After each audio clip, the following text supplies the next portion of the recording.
That was the record before us, and here we are, pre-recorded, because we did this a few weeks ago, because we're not here at the moment, are we? We're away in that. I'm Ricky Gervais, with me Stephen Merchant. Hello there. And Karl Pilkington. Well, he's not actually with us. No. He'll be in some of the best of clips that will be coming up shortly. Yeah, this is just us, isn't it? This is just us. We did this, when did we do this, Rick? A couple of weeks back. Hold on, what is it? It's the 27th today. Yeah. I enjoyed Christmas. I loved Christmas. I loved Christmas. I had a great time. What did you get?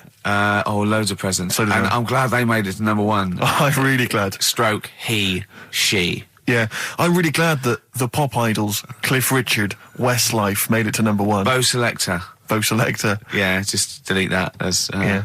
Okay, well, we're going to play some of the best of, some of the greatest moments of the last 3 weeks. Yeah. Ever heard on XFM 104.9. What about this? Do you remember this one? Oh, which one is it? All right, so here's the first bit. His homework was to come up with one of those stupid lateral thinking problems. We maybe should give an example of the. Sort of Romeo and Juliet. Right, Romeo's asleep on the bed. Juliet's on the floor, covered in water and broken glass. What happened? And you ask all these stupid questions, and it's Romeo's a cat and Juliet's a goldfish. Again, awful. What am I thinking? Yeah. Yeah, come on then, Karl. Right, Yeah. there's a bloke lying on the floor, right? He's cut his head, blood's coming out of his head, and all his mates come running up, and they're all stood round him. Yeah. And they don't take their hats off as a mark of respect. That is outrageous. Why didn't they take their hats off? Oh, I'm laughing, but it's probably as good as the real absolutely. ones. A bloke's fallen with his... Yeah. He's lying on the floor. Yeah. He's dead. Yeah. His mates come running up. Was it important that his head was cut? I don't know. I mean, Would it have been okay if he'd have been wearing a hat? He wouldn't have been dead if he was wearing a hat. What's your answer? No, you're meant to answer questions. You don't just go, what's your answer? You say, where's the turn? So you go, no, and I have to guess. It's obviously like sort of motorcycle stunt team or a parachute. Why didn't they take their hats off? Because they're probably still on the motorbikes or something. Or... Well, yeah, but if you mark a respect to someone, you could take your helmet off. I'm getting angry. What? They're parachutists. Why couldn't they take their helmets off? Because they're coming down from the sky. But he's on the floor dead. Well, but they can look down and see him on the floor. Are they on the floor, Karl? They're on the floor as well. They're walking, are they? Yeah, well, they sort of stood there looking at him. They're stood there. Yeah. They're stood on the floor looking at him. They're soldiers. Why? But why? If they're because it might be in a battle zone. They might have their helmets on, and he's been shot in the head. No. Well, that does work. You see, this is my point. That one works. That one works. Unless you've given us a piece of information where that doesn't work. What's the difference? Why is yours different to he's been shot in the head in the trenches, and they're looking at him and they keep their helmets on? I just don't think it matters as much. If they're in the trench, they're already guarded a little bit, so they could take their hats off. It's the best mate, for God's sake. Okay, he's dwelling on this. Are they normal hats? What kind of hats are they? The answer. No, don't get ratty. What kind of hats are they? Baseball hats? If I told you what sort of hats they are, you'd have the answer. Wow. Okay, I've got to guess what sort of a hat it is then, have I? Right. Is it a trilby? No. Is it a bowler? I know what it is. What? They're spacemen. No. Oh, that's a good one. That one works as well. This is my point. I like that one a lot. It works. He's fallen on the moon, and not that the moon happened. It was set up, wasn't it, in the studio? We know that. Yeah. Okay, Karl. What's your answer? Builders on a building site. Why is that different to soldiers? Because bricks don't fall in wars. But bullets fly. Right. Let's play a record and we'll come back to it, Karl, while you think about what you've done. Oh, yeah. You've embarrassed Let's play yourself. some classic Suede. Yeah, and this is for David and Kieran. I think you wanted a bit of Butler. What do you make of the first genetically modified baby? Oh. Are you worried about this? Do you know what did they do? What? Let me see what it says here. Isn't it just choosing the, eye colour? Well, this is the concern, isn't it? That in the future you'll be able to decide whether it's a boy or a girl, how intelligent it is, what it looks like, is it handsome, is it ugly? Obviously, no one will choose an ugly baby, and so on and so on and so on. And so it means that where will it lead? Where will it end, Karl? Are you concerned?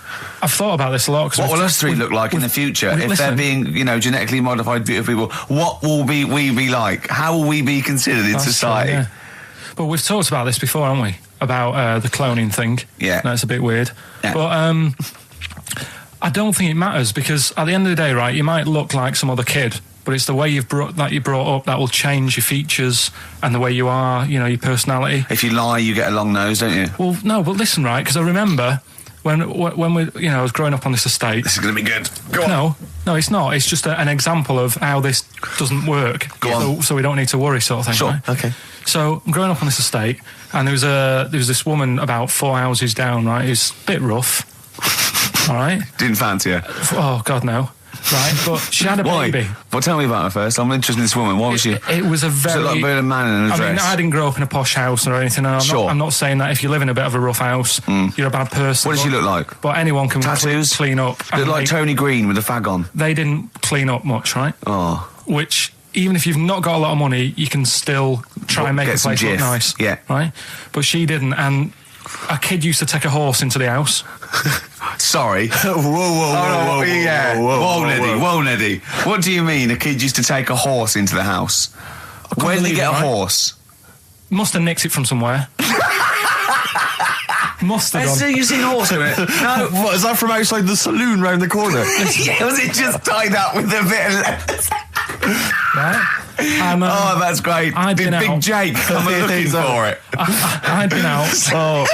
Sorry, let me get this. This was before the lynching stopped or after. Where did he get a horse from? What do you mean he must have nicked it? His mum said, where'd you get that from? I bought it. All right then, but keep it out of the kitchen. I don't want you going cattling rustling. Where did he get a horse from, Carl? And how long did he have it for? Was he leading it or riding it? Mum, open the door, I can't stop. I can't stop it. Open the patio door as well. Looks like we got us a runaway. What do you mean? I don't know, but the thing is, they couldn't afford to buy one because they're not cheap. So I'm just guessing. Maybe that's wrong of me. But I think... He had a horse? Yeah, right. So that's why the family didn't have any money. They'd spend it on the horse. No, I don't think, that's what I'm saying. I don't think they would have bought it. So anyway... Yeah, it's wise to whisper, Carl, in case they're listening. Yeah. And they could be in the room next door. It's not buying it, it's keeping it as well. Oh. So I was like in the car with my dad coming into the avenue, and you used to have to drive down it to turn round. And, and you know, sort of go back to our house. You had the traditional method of transport. Yeah. And the horse was in the lounge. Reading a paper. Just like walking around. Oh God! What? And when I was doing, I tried to earn myself some money once by flogging little flowers in plastic cups. What? This is genius. It just keeps coming. What do you mean you're trying to flog little flowers? What do you mean? Wait. Let's play a record. Let's play a record and come back to this. It's always going to just unravel and unravel. It's going to go for hours. Let's play a track, deeper and deeper. It's like an onion, isn't it? We've created a whole world here where there's a man living with a horse. Just walking around the lounge. I come from the West Country. I've never heard anything like that. I just think of a big sort of like orange carpet, and it's got a rediffusion telly, and this horse going, I'm fed up in here. Exactly. This is really... I am not taking the rubbish out again. Yeah. Right, play a record. Let's have Velvet Underground. We've got that lined up. Oh, yeah, the classic from the first album. I'm Waiting for the Man. Let's come back to the horse in a second. Little flowers in pots. What do you mean? Go on. Talking about this the other day. What was it now? Listen, the fella. Play a listen. record. Do you want, all right, no, come on. All right, he's got it now. Go on. This fella goes to the doctors, right? Oh, right, okay. Right, if this is in any way apocryphal, stupid, illogical, impossible, right, you are never, ever speaking again on radio. So make sure this is at least possible. I'll tell you what, I'll even give you improbable but possible. So if anything that breaks the laws of the universe or logic, okay, that's all you have to avoid. On you go. Right, so this fella, right, he goes to the doctors because he's got earache. Right, okay, if a chimp's living in his brain... Go on. So he's got earache, he's sat in the waiting room, and his ear's all bunged up and it's hurting a lot and what have you. So the doctor comes out and he goes, right? And because his ear's all bunged up, he doesn't hear it that well, right? So he thinks it must have been me, right? So he wanders in. Keep going.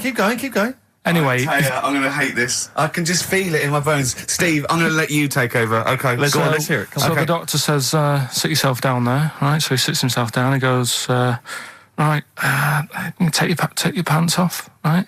So he's thinking, that's a bit odd. Anyway, he heard that, though. He apparently he took his tackle off. The doctor, did some operation. What, there in the waiting room? No, in his office. In his office, yeah. What? Wait. So he removed what? His genitals? Yeah. In his office. Why, Carl? Why, Carl? Because he hadn't called him in. Oh, he'd called in a bloke who wanted his testicles taken off, and he didn't do it. What? So the doctor went out and said, Mr. Jones, who's here to whip off your cock and balls, just here and now, right? Bloke comes in, didn't it? It must have been me. So the bloke who wanted his balls taken off didn't say, I think he said me. So he didn't interrupt then. So the bloke goes in, he starts taking his testicles off, and he doesn't say, I'm here for me ears. What are you doing with that? That was Jane's Addiction. This is the Best Of Show on XFM 104.9. I'm Ricky Gervais, with me, Stephen Merchant. Yes. This was a clip show. We recorded this a couple of weeks ago. I hope you had a Merry Christmas. It's not over yet, because tonight at 9:50 is the second part of The Office Christmas specials. It's brilliant. Watch it, and we'll be back next week live. I'm Ricky Gervais, with me, Stephen Merchant. Bye. Have a great new year. Right, next one. Which one's the next one? Oh, what about your paper round? Right, the paper round one. Paper round, I'd still say it's the best job I've ever had. And he means it. No, I really enjoyed it. It's like, you don't have to work with anyone else, right? So you make your own rules. Just think of that. You sort of You're spreading information to people. Vital information. You're giving a service, and no one else is around. You can just do what you want and think about stuff whilst you're cycling around on your bike. It's really good. Yeah. So anyway, imagine the stuff he's thinking about when he's riding around his bike. So getting in the head of a salamander. So anyway, I loved it, and even though I only got like 50p a day, right? No matter what the weather was like and stuff, I used to get up at 4:30 and go and do the round. And why'd you get up at 4:30? Because I wanted to watch the Pink Panther at 5:30, so I wanted to get me paper round done. I said, why didn't you watch the Pink Panther?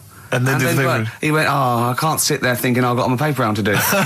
You'll ruin it for him. Yeah. So is it a good job or not? So 4:30 I was up and about, and this morning it was like winter, really bad winter, bad snow, freezing cold, really windy and all that. And my mum said to me before I went to bed, she said, don't be getting up tomorrow, I'll give you the 50p. I said, it's not about the 50p. So, people want the papers and stuff. So, conscientious. So anyway, I went to bed thinking, that's it. I've told her I'm still going, so, whatever. Go to sleep, get up in the morning, and put all my kit on. And I used to have layers of clothing on because it was really cold. I had like a big anorak on with the fur on. I had like waterproof pants, and I got my paper round bag. And I went downstairs to get out and tried to open the door, and it was locked. So she'd locked it so I couldn't go out. So I'm searching around the house looking for the keys. She must have hid them somewhere. I thought, God, I've got the papers to do. So I thought, how can I get out? So I went upstairs, climbed out of the bathroom window. God. Right, and to try and jump out of the bathroom window onto the porch. But the problem was, I had so much gear on, I was like the Michelin Man. So I could hardly move as it is. Yeah. And I try to get out of the window, and I'm like, try to stretch down like that, get my foot on the porch, and my bag got caught on like the hook of, like how you have a hook so you can put the window open? Right, yeah. The little arm goes on. My bag had got caught on that. I was holding on to the wall and my foot on the thing, so I couldn't sort of pull it away in case I pulled it away and then fell on my head. Yeah. So I'm stuck there. Dangling. My dad comes back from working nights. Yeah. He thinks I'm a burglar.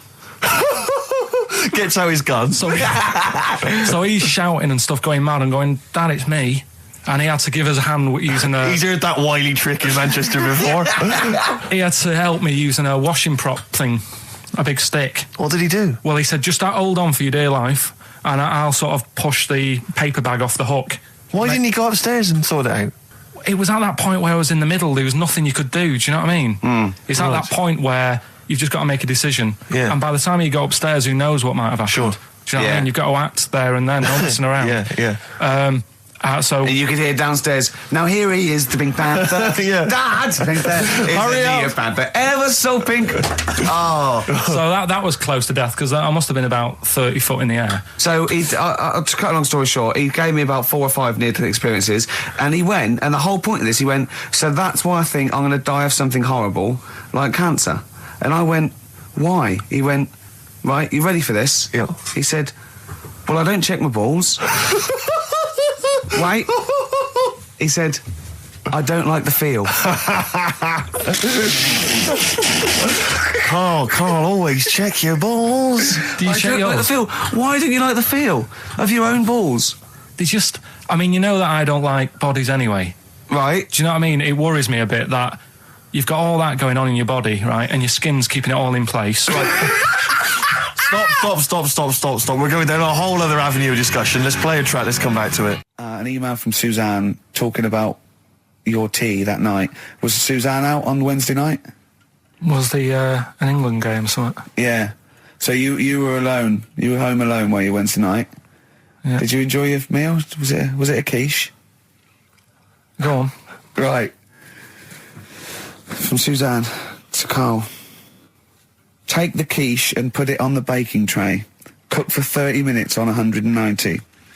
Take lettuce and put on plate. Take 3 tomatoes, wash and chop into quarters. Place on lettuce. Take an avocado, chop in half. Remove the stone. Peel skin and slice. Place on salad. Put salt and pepper on and a dribble of olive and balsamic vinegar dressing. Right? In brackets, small bottle behind the cafetiere. Right, in case he's reaching for bleach. Yeah. That's it. Should have put everything else away. Right? Then sprinkle a smidge of parmesan on top. Remove quiche from oven, cut into quarters and put on plate. Eat. Oh, wow. Does she have to do that every single time? She's like... No, it's just that I'm not that good at cooking, right? And to be honest, that was a lot of hard work. I didn't bother warming it up. And I did without the avocado. Why? Too much messing about. He didn't even do that with instructions. It was too much. But yeah, I'm not that good at cooking. And Did you That's not cooking though, is it, Carl? That's heating up a slicing. quiche. That's cooking it is making the quiche. Yeah, but I'm just. Could you have figured that out if she hadn't left that note for you? Why did she have to tell you what the olive oil and balsamic vinegar was? Because I've put sort of cooking oil on my food once, and I said, oh, it's a bit. It's ever since, right? Years ago. I'm gonna die. Years ago, leaving Mr. Magoo at home. It was ever since I put sausages in the toaster that. What do you mean? I nearly set the flat on fire. Because do you know, like when you're grilling food in a pan and all that? Yeah. Sort of sausages spit and it goes everywhere, doesn't it? And it makes everywhere greasy. In the toaster. So I thought, well, just want to warm them up. Yeah. Bung them in the toaster. Yeah. What happened? And she sort of caught. Well, they got stuck and they sort of caught on fire. I imagine. She came in just as I was sort of plunging it, and Marty came in from work. She said, "What are you doing? I said, I'm in sausages." Well, the oven isn't on. I know they're in here. What? You turn it off? Panicking and that. But I've never been into it. I've never been into cooking and that. At school and stuff, I didn't bother doing it. Oh, every time Suzanne comes home, she must think, please be the house still there. Yeah. Please not let me hear a fire engine as I come round this corner. Oh, God. She comes and goes, oh, God, thank God. I bet she's always happy to see you when she gets home and you haven't burned the place down or introduced some howler monkeys or something. Unbelievable. What I find extraordinary is there are people who are in sort of care in the community who don't need instructions on how to prepare food. Oh, they do. They can do it. Yeah, you show them once. Yeah, they do. Whatever you do, don't put sausages in the toaster, Johnny. Do you know what I mean? Yeah, and they've learned it. They don't put sausages in the toaster. Yeah. They put their fingers in. But, yeah. Rick, I had for Christmas something which I think might excite you and interest you, because I know you're obsessed and interested by facts. Yeah. Don't fiddle with the microphone. Well, I was just looking at what it was underneath it. So this is a book, it's just facts and trivia. It's edited by Sir Isaac Asimov, who I think's dead. So I don't know when my parents bought this book. I assume it's sort of from a second-hand shop or something. Right. It's quite long, but I got it for Christmas. I keep meaning to bring it in, because generally the facts are quite sensible in here. And I like to think if Isaac's been involved, they're probably substantiated. It's not like kind of just this nonsense on the web. I think that this is probably... Or up in Greg's the Baker's that Carl gets most of his facts from. The ancient Egyptians trained baboons to wait on tables. Carl, fascinated. Brilliant. That's fantastic. But what my point about that is, why did they stop? Yeah. It's a genius idea. Would you not want to go to a restaurant where they had baboons serving? No, I'll tell you what Depends on happened. few. It might have been like the Planet of the Apes, and they sort of rebelled. One of them could talk. One of them could take his order. And one day went, do you want fries with that? And the bloke got really annoyed and said to answer him back. And then there was some sort of rebellion. Right. Yeah. The Planet of the Apes isn't true, is it? It's not a documentary. Right, okay. I wonder, because what I like the idea of having baboons is the fact that I reckon they're, like, I have difficulty, and I'm sure you do, Carl, like working out that sort of 10%, you know, on a bill. Yeah. I reckon baboons would find that particularly hard. I reckon you could get away with under-tipping them all the time. Yeah, exactly. Just not leaving enough and just legging it. Exactly. They go away and you go, sucker. Yeah, exactly. So I'd love to see some baboon restaurants. If there's any restaurateurs out there, so Terence Conran or someone. If you do go to a restaurant and you've been waiting on those, please don't order the banana daiquiri, because it comes half-eaten. They can't help their little selves. They really can't. They're okay with, like, you know, beef and steak and chips and all that. But there's a little bag. I go, do you... Can you imagine that? The baboons serving at waiting tables. It's genius. Just stop to think about that. It's absolutely incredible. Yeah. It's absolutely dynamite. Yeah. See, zoos would be a lot more popular if there was, like, the canteen and you could go... If they were serving tickets to two, exactly. One child, okay, go through there. But I think they should do other things, like in the Flintstones, they used to mix cement in that bird's kind of... Pelican, yeah. We should start doing that again. Because that also happened in ancient times. Yeah, exactly. According to the Flintstones. Yeah, before they had proper cement mixers, that's what they did. That was how they did it. Definitely. Carl's all flustered because there isn't a record set up, and he's getting all tizzy. He's been more worried about his competitions than sorting out putting records on ready. What? I'm after Steve's Song for a Lover. Well, I'll tell you what, why didn't you carry on with your educating Ricky section? I'll have a look on the We'll keep it going, Steve. Yeah, go on then. Right, okay. We've had a few emails. Anyone got it right, Carl? Anyone got it? Educating Ricky, that's the final one. We've got to get that out of the way. We've got to get Rockbusters as well, though. We can do that at the end. We can Go on then. But we've only got 5 minutes left. Come on, just do Educating Ricky. Right. God. The last one that we haven't done is he's a bit of a nuisance. Go on then. Again, not really that interesting. Thanks. Telling you this one because... Come on! Just do it, or do it now! Steve, how we doing? Look, no, never mind that. Look, just tell me what that means. Oh, he's a nuisance. Oh, this is so annoying, Carl. I'm going to go mental. Right, talk. Right, listen, I'm just putting this in here, right? Right, nuisance is a bit of a nuisance. Yeah. Apparently, the old fella who used to hang people... Yeah. He used to be able to tell somebody's weight just by looking at them. Right?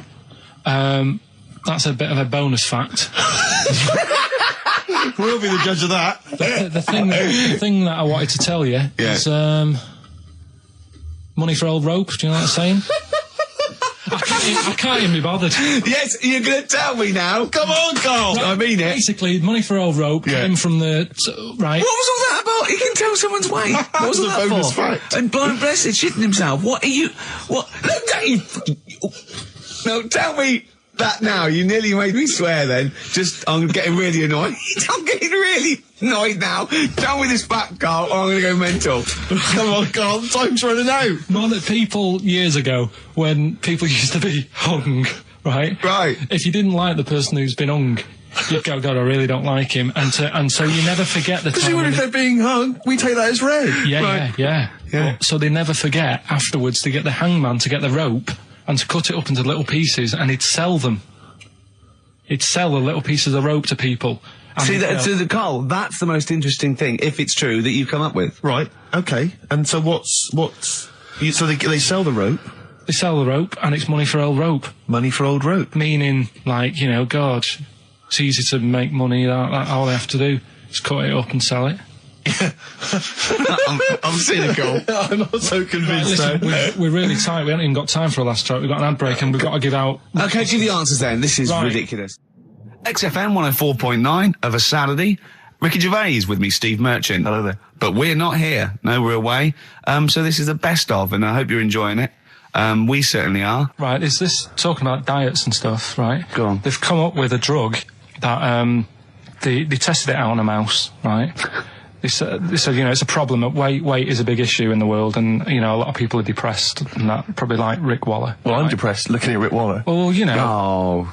I mean, you could sort out Rick by you know, Jono is an old man. He's got loads of money. He's not old. No, but he's getting on a bit, right? He's about no, but my hang on a age, minute. What I mean is he does his own shopping, right? So I bet it's hard.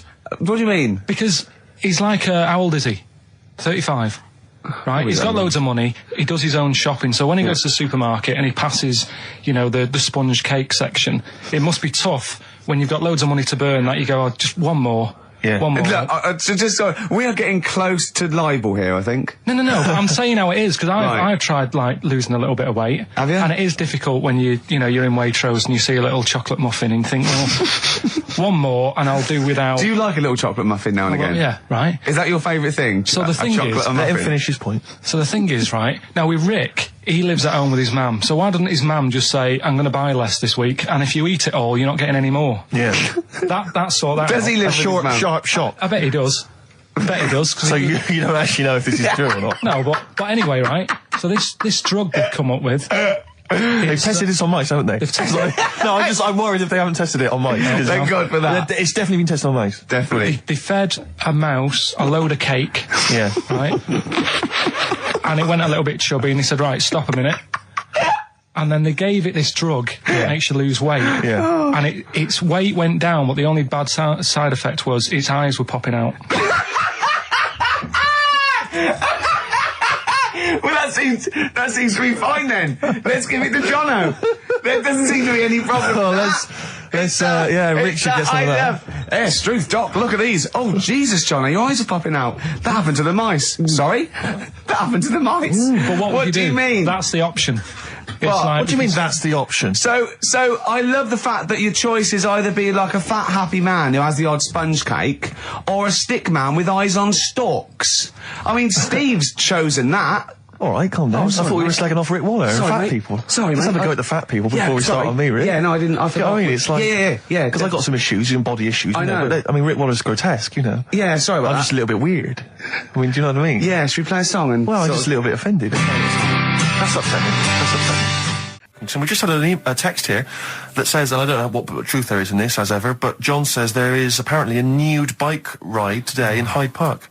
Now, I can't believe that's the case, because I don't think it's allowed, is it? You can't ride around with your veg jack, can you? I don't know. Why would you want to? Well, good point. On a bike. On a bike, I like the fact that that's what disgusts him. I want. Do you know what? If we did appeal for a nudist to call in, I'd want a very specific sort. I want a German nudist, a middle-aged man called Helmut. Okay. If there is any, or the closest one to it.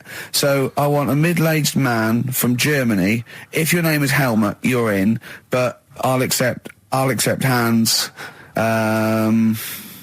Carl would be good, wouldn't it? All right. Yeah. I think I'm wondering if the age might. Maybe we could we broaden that Okay, a just little bit? a German nudist bloke. Right. Can he at least be fat? Can I find a fat German fella? If your name's Helmut, we're going to give you a big prize. Yeah. But, any fat German fella who likes to get his sausage out. Sure. Okay? It's sauerkraut. Yeah. What's the phone number?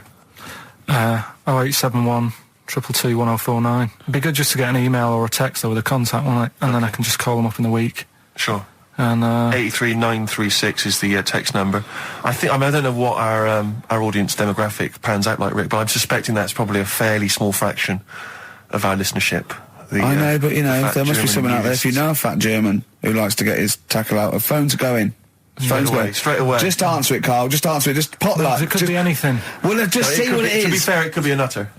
But just say hello. Just tell your turn. It's not straight away. He'll stay there, won't he? He'll stay there. Well, answer it.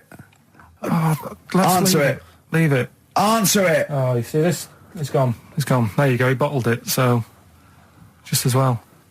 Well, you took too long to answer it. There's a vicar in Australia who started sort of doing his services and all that in nude. Hot, isn't it, out there? Yeah, where'd you get the churches aren't. Churches are pretty cold. It was on some website. Of course it was. Yep. Just saying about a vicar and that who's there's a lot of nudists and that who want to get married. Do it, don't mess about with the wedding dress and that. Just snip up. Cheaper, isn't it? Well, I also suppose it's so. I suppose if you believe in God, you believe that that's the way to be, innit? Because Adam and Eve and that. Yeah, but then in Adam and Eve, the shame made us dress up, didn't it? Yeah. Eating the apple and things. Yeah, but God didn't want that, did he? No, he wanted to see it all. He was loving it. He was having a whale of time getting a knife full of all of that, and then the snake said, cover yourself up. Stitched him right up. Just like, for example, that's why your balls are on the outside. Because the cells have to be a certain temperature to survive. I don't know if it's the sperm or Sertoli cells, but they have to be a couple of degrees below body temperature. Otherwise, they'd be in a nice cage and we wouldn't get kicked in the nads. What do you mean? That's why your testicles are on the outside of your body. They have to be a couple of degrees below body temperature. Yeah, but it's not... That isn't why they're there. You see, this is like the chat we had last week about the giraffe having a long neck. What do you mean? They're there because that's where they happen to be. They didn't go, right... Well, that's what evolution is. It's a selection process. It's not a will. The balls didn't say, look, I'm too hot, let's get us outside, let's get outside of here! All right, hang on a minute then. What? So a little man monkey, right? Theirs are in the same place as ours. Yeah. But they're walking around naked, so it could be anywhere. They could be, like, on the back. It doesn't matter where they are. They call it... Well, they could be on the back, yeah. So why aren't they? This is a completely different... Steve! You started it! I wash my hands of the whole affair. And we're not only back to balls, but we're back to monkey balls. Yes. In one thing from about parasites, we're back to monkey ball news. Yeah. How do we get back to chimp testicle news? All right then. So this worm's in a fish. Yeah. It's like a little platyhelminth. I think it's some sort of. But what I mean is, why are they about? What do you mean? They Why? evolved. But why haven't they died out? Because they're very successful. Yeah. What do you mean? Yeah. What do you mean? Yeah. Tell me the brain event that made you say yeah in that 1 second gap. Because in a way I don't get it, and if I think about it too much, it hurts a bit.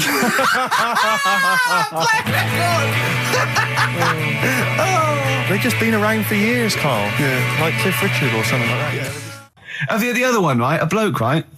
He's on a train station, and I say I heard it. He's waiting for a crew station, whatever, and he shits himself. As you do.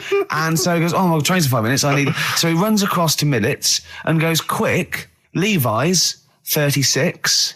The bloke just puts it in a bag. He runs onto the train. He goes into the toilet, takes his trousers and pants off. He's soiled. Yes. Throws them out of the window. I won't be needing those again. Cleans himself off. Open the bags. It's a jacket.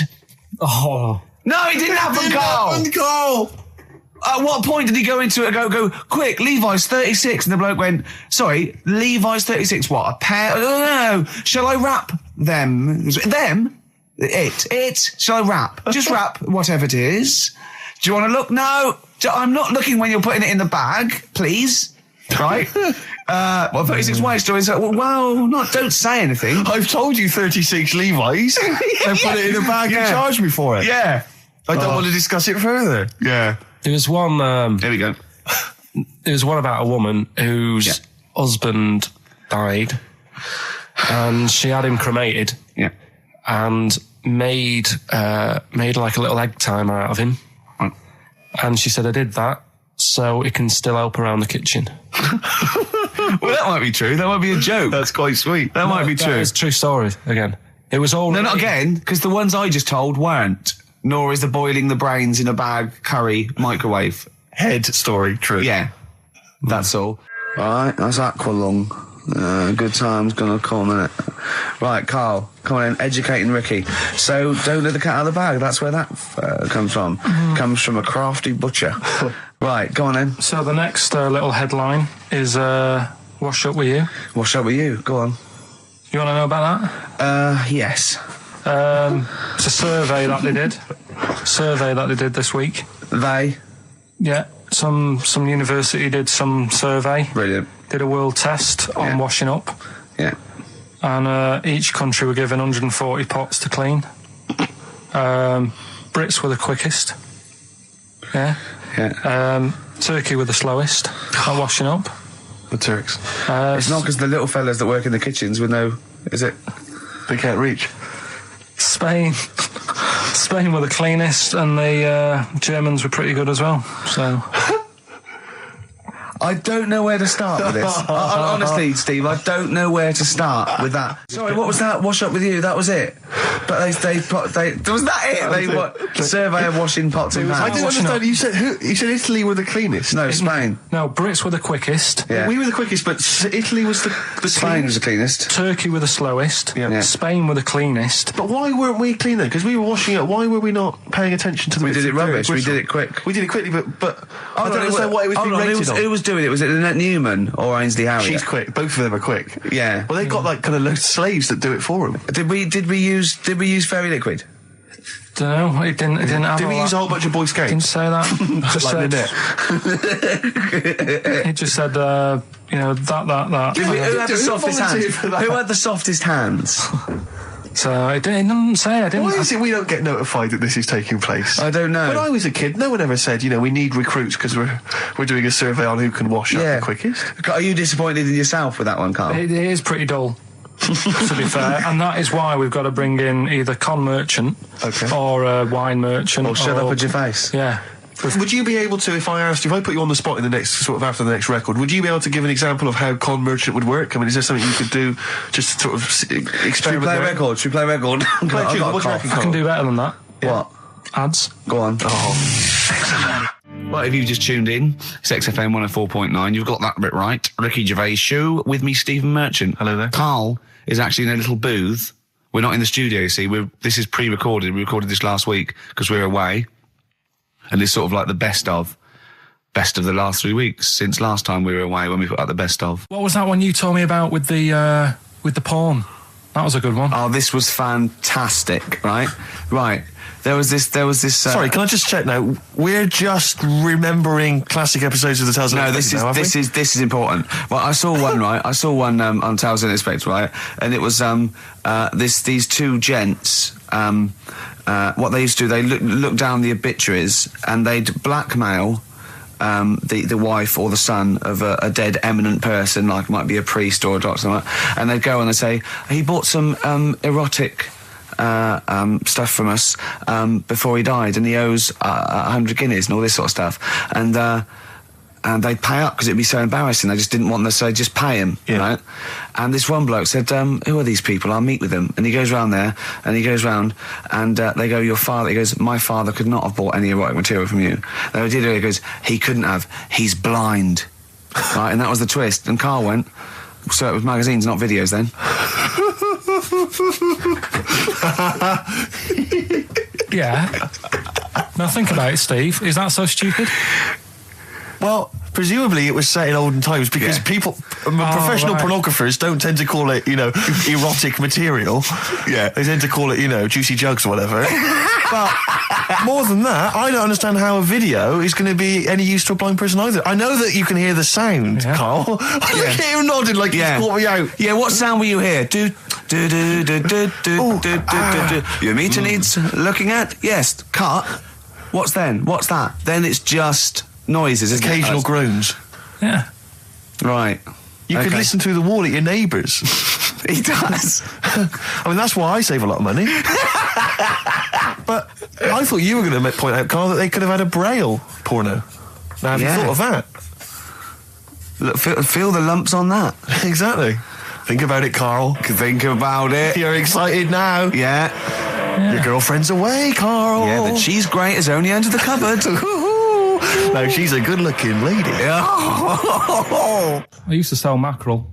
Did you? Yeah, I had a pet magpie Did you? called Maggie. Pet magpie. You mean you captured it and didn't let it go away? Yeah. Can't have a pet magpie. But then it got really vicious. I mean... Well, it was let me go. What do you keep it in a rabbit hutch? No, it flew around, but it used to just come to me all the time. But then it started pecking me head and stuff. That's not a pet magpie. That's a bird in the garden. No, but I could actually, I could hold it and stuff. It wasn't scared of me, and it knew it was me. It used to come down from the top. It hated you. That's why it wanted to peck you.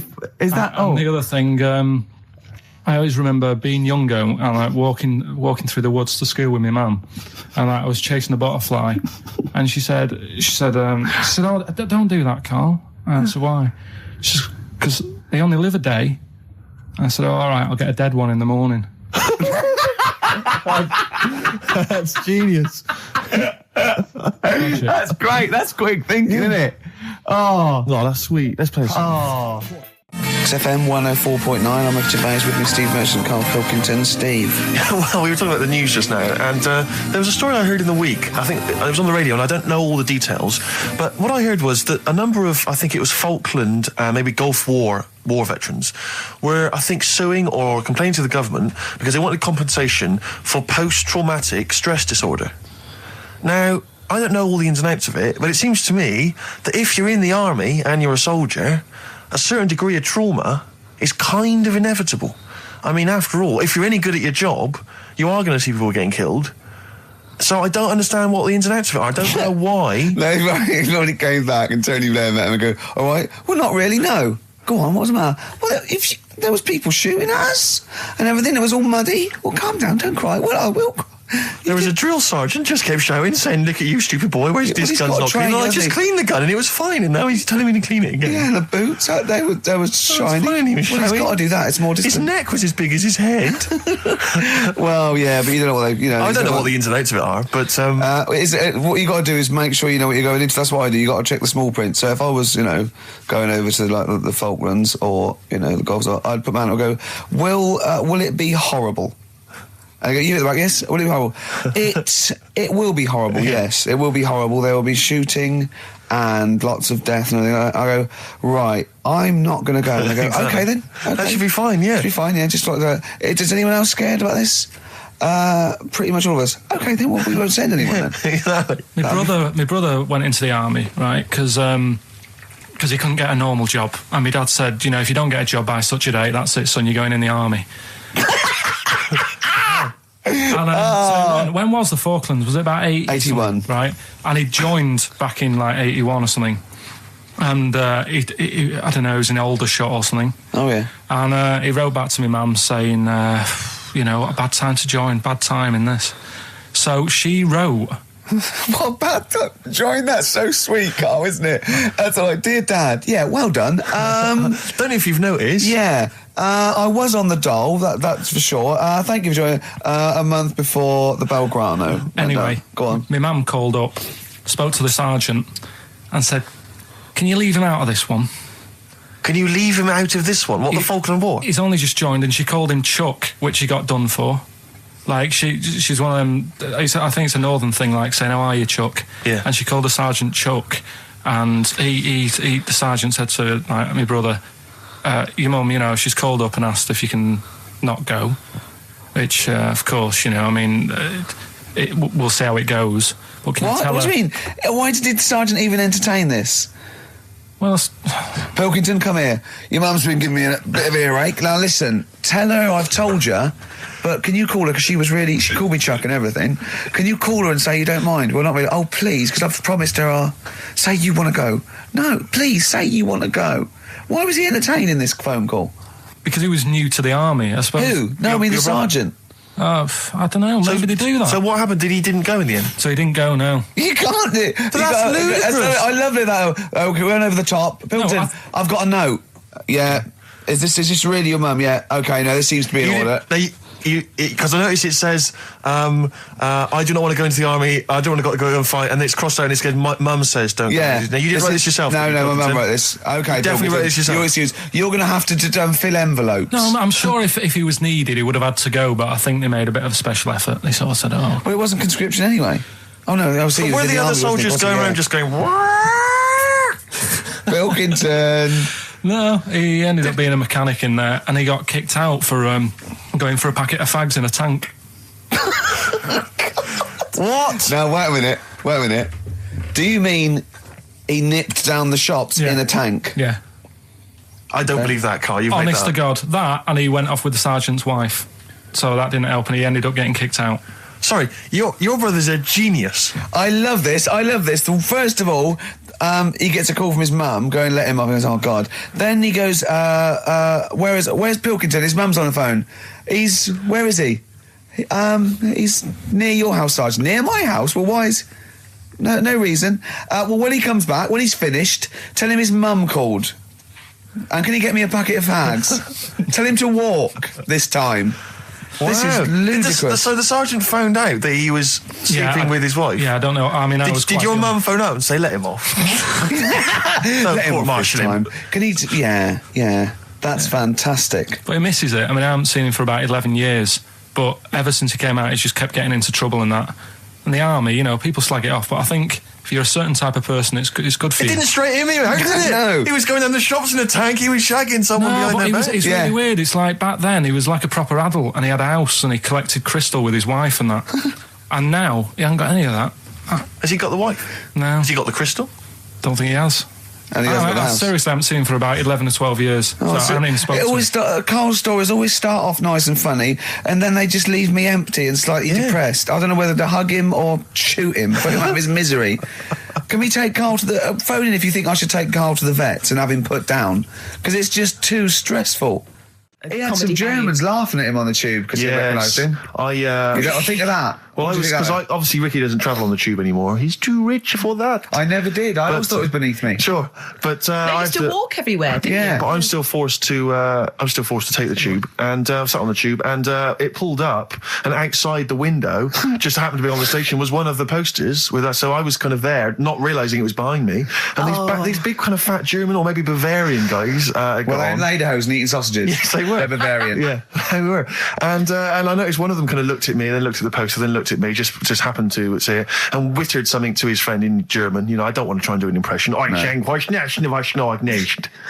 freaking goggle-eye. Oh, whoa. I think that... No. But I know what you're thinking it means. It doesn't mean that. Right, okay. It means... What's a rough translation? Elegant boy. Right, okay, yeah. And so anyway, He pointed out the poster, and his That's mate... lanky piss and streak. and his mate burst into laughter. And then we pulled they've got a great sense of humour, the Germans. Well, that's indeed. the thing. But we rumbled onto the next. We rumbled onto the next station, and the poster was in exactly the same place. And this time, they tapped the shoulder of someone else on the train and pointed me out, and that person also laughed. An Italian. There was a French. Was there a bloke with a beret, a little moustache on the other side? Yeah. Was the United? Did you get on the United Nations Express? Imagine that. Yeah, it was fake. See the freak. Look at this freaky goggle eye. Right, whereas I love the fact that before you were at least pretending to be speaking German. Now this is an Italian with an accent. It's just a guy speaking perfectly good English. Same. You've not even disguised the insult there. Oh dear. Oh, that'd be lovely. Try and insult me in other cod languages. You could bring Europe together if they just instead of Esperanto, that there was just one common language. The language of freaky goggle eye. I'll tell you what would bring the Europe together is you maybe representing England on the Eurovision Song Contest. That would be great. With a self-penned tune. Should I do that? That would be magnificent. It's got to be worth thinking about. Just about everyone being the same. Yeah, like just about people being equal. Everyone, not everyone. and also mentioning the euro. Yeah. Just doing that. I like all different cheeses. Oh, je t'aime la musique pop. Yeah. La baby belle. Et le cheddar. I'm not fluent in French. Le grand fromage. Yeah. I'll be lovely, won't it? And they'll all be there, all in their different. Well, every uniforms. line could be maybe in a different language. Yeah, and what would I wear? I'd wear sort of like a kilt. You'd wear a kilt, but you'd also have on your head one of those kind of big, what are they called? Those big furry hats that beef eaters or whatever wear. Or one of them. Is it kind of a busby or something? A busby? Yeah. Wear one of those, or maybe a kind of policeman's helmet, a Bobby's helmet with the kilt. Yeah, you'd have the clogs. I'd wear the policeman's helmet under the kilt, so they just thought I was really enjoying the show. Yeah. Good idea. Hey? Excellent. I think we talked for about 3 minutes without having to mention some kind of genitalia. We should celebrate by playing one of my tunes of the year. Really? What one is it? U2 Electoral Storm. I know you're a big fan. I know you're a big fan. Good choice. Well done. Cheers. All right, this is Carl, the producer of Ricky Gervais and Stephen Merchant on XFM 104.9. We're playing out some of the best bits. Hope you're enjoying it. Here's another one. 3 holidays Carl's had last year. Yeah. I'd love to have 3 holidays. You've got to start putting the work in there. 2 holidays then. No, you had 3 holidays. You went away with Suzanne and her parents. Yeah, well, that doesn't count. It does count. If you book 2 weeks off the firm, you go away and you go, how was your holiday? Go, well, it didn't really count. It wasn't a really good holiday. Can I have them days back, please? My New Year's resolution is to be nicer to you, but well done, you've already broken that. No, but talk sense. Talk sense. You've had 3 holidays this year. And I'm just saying, you're in your 30s now, and 30s is when you should be really putting the work in. That's true enough. To reap the benefits in your 40s, 50s, 60s, 70s, 80s, 90s, and 100. Carl, what's your New Year resolution? What about think before you speak? It's worth. I mean, See, I'm consider it. allowed to laugh. I'm allowed to laugh at things other people say, Carl. That one, that is a good suggestion. How was your holiday, Carl? It was all right. Right, brilliant. But that I don't see on the ratio of good to bad in Carl's mind. That might be amazing because we never It might be hear him amazing, singing the mightn't praises it? of anything. I'll tell you what. Can we have a cracking little tune and then come back and hear about Carl's holiday? I'd love to do that, Let's really. keep it tight. Love to Tear Us Apart by Joy Division. Now I can't put my finger on it, but that doesn't sound like the original, and it's off a compilation. It sounded a bit fast. I think the vocal was slightly different. If anyone can, put me out of misery, I think it might be in a session of the time or something. Carl, is it a New Year resolution for you? Another one. Maybe when we ask you to get a song, get the original single version. I could be and wrong, not some but- obscure but- session. Yeah, it does seem different, doesn't it? Very odd. Yeah. Yeah. Maybe we just remember it wrongly. But anyway, that's XFM for you. 104.9, I'm Ricky Gervais with me, Steve Merchant. Karl Pilkington. Carl, you went to Lanzarote. Yeah. People said don't go to Lanzarote. They told you it was Lanzarote. They told you, were they right or We wrong? were right, yeah. Really? Yeah, it's a bit ropey, yeah. Is it why? Just, out there. If it wasn't for the volcano they had, it'd been knackered. That's their big draw, is it? That's it, basically. That's all they've got going for them. When you landed, was it really hot? Were you quite excited? You were thinking this is It okay? was warm. It's just, we can't complain about the weather. The weather was all right. Sure. You know what I mean? That's what I went for, but it'd be nice if there just was something else. Yeah. What did you do all day then? Did you read your ritual book? No, I didn't read that. I read that book. Do you know the book that I bought and all the chapters were messed up? Oh, yeah. I bought a better version of that, All right. and I read that, Excellent. and then, Did it make more sense in order? yeah, a lot easier to follow. Yeah. And then we went and had a look at the volcanoes and that. They've got 36 of them to look at. How many did you look at before you realised that pretty much, you've seen one volcano, you've seen them all? Probably about 6 or 7. Really? And then when you got to the 8th, you thought, now I know what this is going to be, Suzanne. This is going to be like a mountain with a hole in the top. Yeah.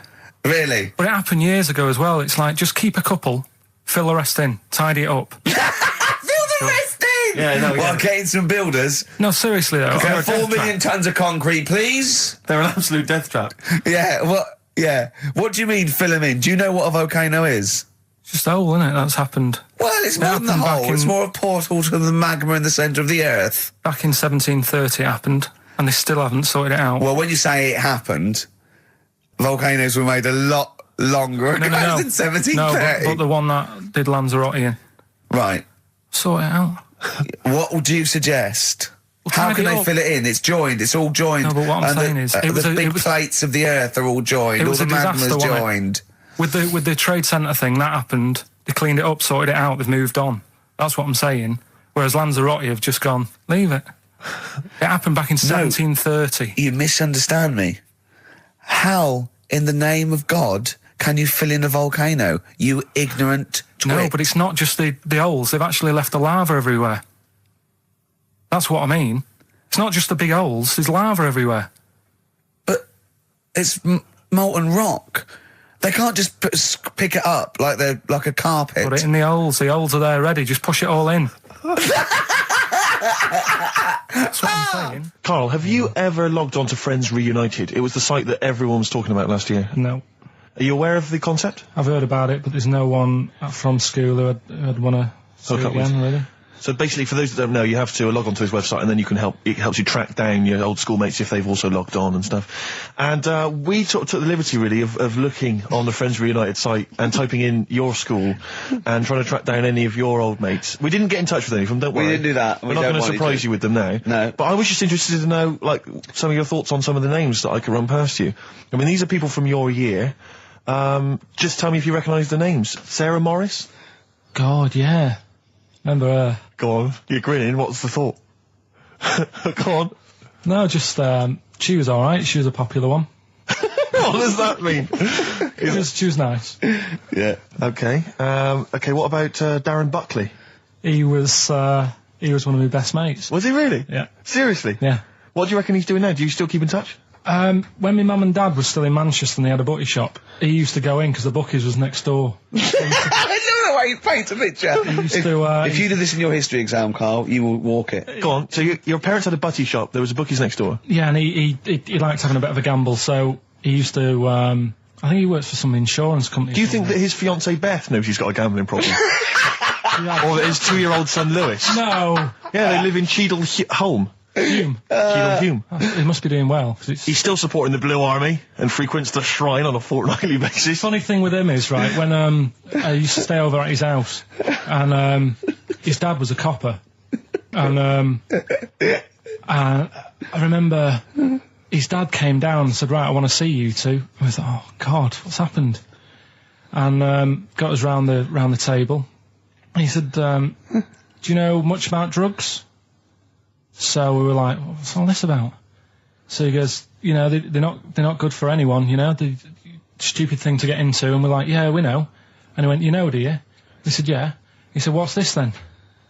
And he'd found something in his bedroom, and it was a Skittle. What, the sweet? Do you know, little sweets with the S on it? And Oh, really? Drugs. Yeah. So he said, well, yeah, it's a Skittle. Yeah, I know what it is. Oh, he was bluffing like that as a slang word.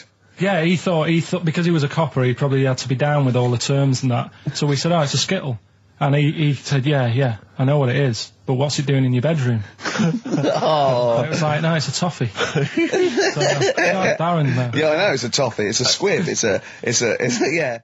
Embrace, glorious day on XFM 104.9. Rick, there may be listeners tuning in thinking they've got something better to do, for instance, switching off the radio and just staring blankly at the wall for the next half an hour. But no, because what they're going to miss is our grand finale to this, which is, of course... sponsored by Lindauer's, the sparkling wine solution to a hot summer's day. Yeah. That we're going to be firing a cork. Did you just make that up? Yeah. Pretty good. Please, yeah. Good. They're going to be firing a cork at Carl's head just for the sound. I just think it's sound... Huh? It's not happening. Yes, it is. You said... No, we've said it is now. We've promised it to the listeners. Yeah, come on. I'm not happy with it. Why? Because the pain? Well, I've never had it done, so I don't know how painful it is. Well, all the more reason to do it then. Yeah, we've got to try it out, haven't you? You're perfect. It's like a little cowbell or wood block. That's what I'm hoping for. Yeah. I'm hoping for pop. And I'm going to film it for my website. Brilliant. So go to that this week, rickygervais.com, and see Karl Pilkington getting hit. A high-powered cork coming out of Lindauer sparkling wine. Lindauer sparkling wine. And of course, if you want to send us anything in, and perhaps next week that you feel we could actually that'd be great. That's us to do. This is like interactive because a lot of people plan the show. Like Dr. Fox plans his show. We sort of come up, we riff on the. So that's a great idea. Send stuff in that we could harm Karl with. Yeah, we harm Karl. Harm Karl. We do a jingle. Harm Karl. I've always wanted one of those George Foreman grills. I've always wanted one of them. I know, but that's too much, isn't it? What if we just pressed his head inside it? We'd have to put it on. Put it on. See. Just squeeze his head inside it. I've got to do that thing with a tea towel one day. You know that thing I did with a tea towel? You put a tea towel around his head, right, tie it. I put a wooden spoon in, and you only have to turn it like a couple of inches, and it kills you, doesn't it? Yeah, sure. It really is, yeah. So we'll be firing a cork at Karl's head. I'll be filming it for the website. So that's coming up about 10 to 3. Look forward to that. Yeah. Do you know what? I'm loving this. This is my... just being in a room with him. I just can't... I want to squeeze his head. XFM 104.9 playing Green Day. The studio's falling apart. I know, his microphone broke. I'll be honest with you, Rick, I don't know why Lindauer's, the sparkling wine, want to be associated with this shambles of a show. It is falling apart. This is awful, this studio. It's got to be fixed.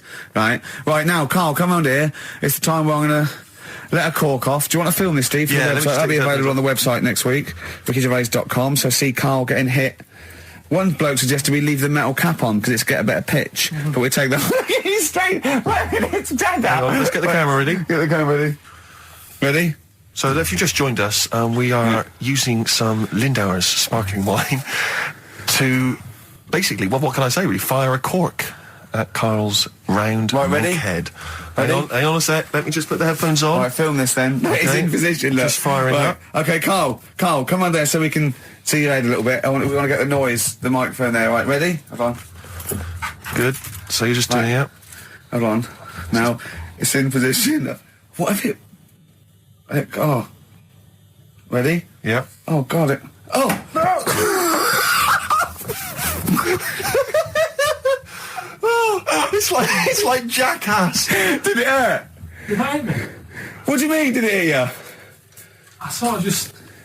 It went off course, did it? Just glanced, did it? Right, Lindauer, is you going to send us 8 more bottles, please? Yeah, so we're going to get this right.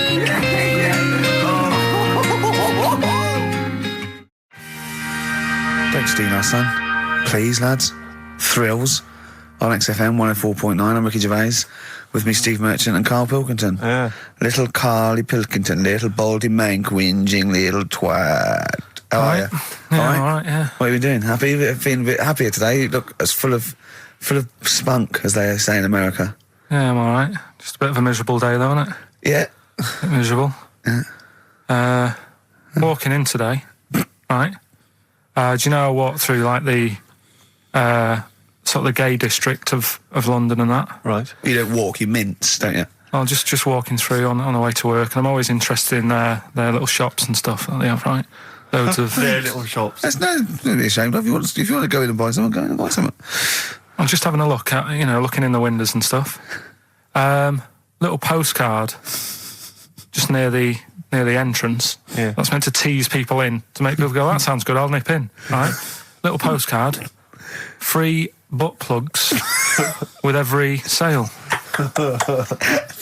That's great. How did we get from 5p off milk to free butt plugs with every sale? Wow.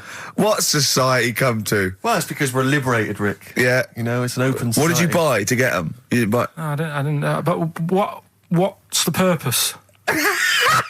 What, of the poster or of butt plugs? Butt plugs. Because I really honestly You don't... shove them up your arse, don't you? Whoa, slow down, bum. Shove them up your bum. Yeah. But when? Is that just like when you're doing whatever, doing stuff around the house? Or? I think it's not to keep things out. Is it like you would use a plug in the sink to keep, the water in the sink? Oh, if you're not gay. Get that? Oh, yeah. No, I know what you mean, yeah. I don't know. No entry. What is it? I mean, I don't understand what I that's don't know. I assume it either feels good or are they... well, I've got to be careful here. Or are they sort of like breaking it in? Right, yeah. Do you know what I mean? Like it's like a shoehorn. Sure. or It's like when you stick paper in your shoes if they're a bit tight. Or those people who sort of like put little bits of wood in their lips, and then as soon they've got big plates in their lips. Yeah. Same with the butt plug. It means you can, you're ready for anything. I don't know, do I? Look at Carl's face. Well, if you know what butt plugs are used for, then why not get in touch? Ricky.Gervais at xfm.co.uk. What do you think? If there's any... I can't believe we're already on this subject. I know. It's 1:05 and we're I was going to say then, if there's any people who use butt plugs, and I was thinking that Carl would have said, well, they're not up yet. Yeah. Because they go out late. No, but what is it? We're award-winning people. We've written a TV Not on show. radio, though. Not on radio. We're rubbish on radio. I know, but We've got nothing to lose. I always say to you, Steve, that I like educating people and that. Now, the way I see it is I didn't know what they were. Let's phone to go. Someone might know about butt plugs. All right, well, we'll get. No, get them on. Get them on. Ask them. No, because they might say something dodgy. Oh. Yeah, whereas, what have we just been doing? Just take a chance. Take a chance and tell them not to swear. Well, you tell them. Okay. Right, Steve, I haven't got my headphones on. Hello, who's that? Hold on. Who, sorry? Nicholas. Nicholas, hello, mate. You're not going to swear, are you? No, I'm not going to. Keep it clean. Yeah. Keep them keen. What were you calling about? I'm phoning about your plugs. About not my plugs, but sure, plugs in general. What do you know much about them? No, Are you a plug user yourself? No, I'm just thinking if maybe you've got some gay friends and you're spending the night at their place, you might want to use one. Right. What, you mean experiment with them, or? No, so you can make sure they're not going to do anything while you're asleep. Could I suggest? Just lock the door. I mean, that is easier to me. Can I make a bigger suggestion? That's probably the most homophobic thing we've had said on the show today. Thanks very much for your call. Right, okay, good. Well, that's why we shouldn't put people on the line. Just, without checking first. I think Carl's made a good point. That's the calibre of listener we've got. God Gave Rock and Roll to You by Kiss on XFM 104.9. Ricky Gervais, Steve Merchant. I'm bloody glad he did, Steve. Thank you, I am. Cheers. Karl Pilkington's with us as well. He's learned some stuff while the song's been on. He's had a couple of calls, one from a bloke, one from a woman who worked in a sex shop, and you learnt quite a lot. I could see your eyes widening. What have you learnt then about butt plugs? I haven't really learnt anything. I still don't understand. Yes, you have. No, but the woman was just saying, it spices things up a bit. Yeah. Well, what do you need to do that for? The end result is always the same, I think. So why complicate it? Do you know what I mean? Are you with me, though? These people who say, they do stuff all night, it's like, what's the point? That's why I like short stories and that. Yeah. Oh, brilliant. So... Excellent. I wish people could see what he looks like when he's talking like it. Oh, in fact, he's in Heat next week, Steve. Right. Yeah, they've put a picture of him. They could do the grab off the DVD, and he's behind the scenes, and he's got his little picture in Heat, and he hates it, don't you? Well, I'm a bit annoyed because I didn't want it in. Why are you worried? Just don't want people knowing what I look like and that. Why? Were you on the DVD? Yeah, but... It's to public domain. Anyone can take it off there and put it on the paper now. But that's extras on a DVD, and I'm just thinking not that many people, if they watch it, they won't take it in, stuff like that. What are you worried about then? There's like me brother and sister and stuff who I don't see anymore. If they know what I look like now, they might... What do you mean if they know what you look like now? They've just got to imagine little Karl Pilkington with no hair. No, I've changed quite a lot because I work hard, don't I? So I've aged quite badly. Right.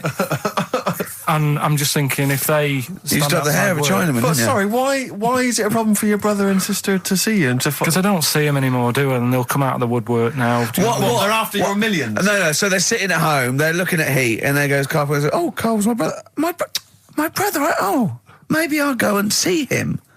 I don't want the hassle. But they could find out where you are. What's the hassle then? It's just hassle of having friends and family and that. You mean this, don't you? Yeah, it's that I'm not into having But mates. if either your brother or your sister came to your door, would you not welcome them in and give them a cup of tea? Do you know what? He bumped into his sister, right, after about 7 years in a car park somewhere, right? And she went, oh, I got a picture of my new kid. Do you want to see it? He went, not really. All kids look the same. And she went off in a huff. Unbelievable. Yeah, but that's the problem, though, isn't it? She hadn't seen me for years and years.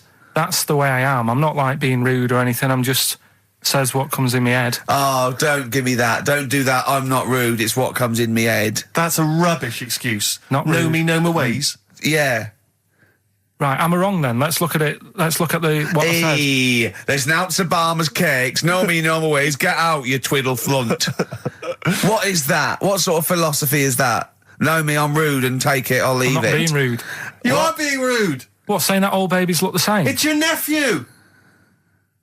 You didn't even bother to have a look. You could have been courteous and had a look at the picture. If it was a first, I'd say fair enough, but she's got loads of kids. Oh, fair enough.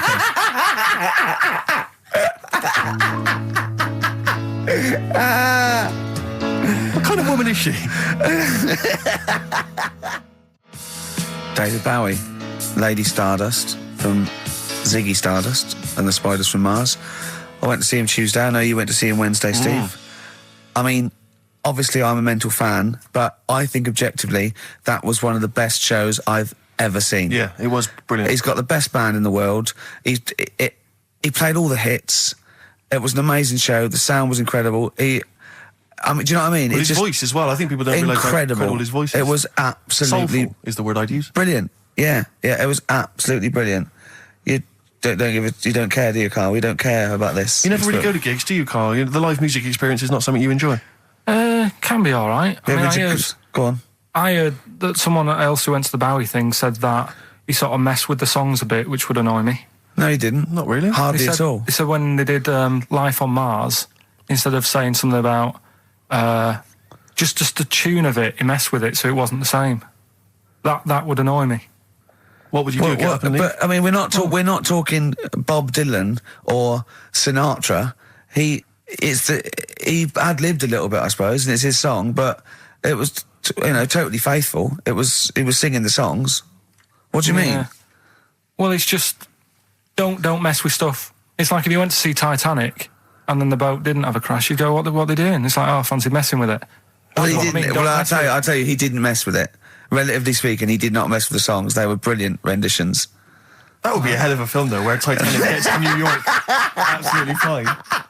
Oh, Carl. But, you're amazing. It's because I work here, though, and there's a lot of gigs going on all the time, and then you get to a point when, you just go, get a bit fed up with that. Well, when was the last time you went to a live experience?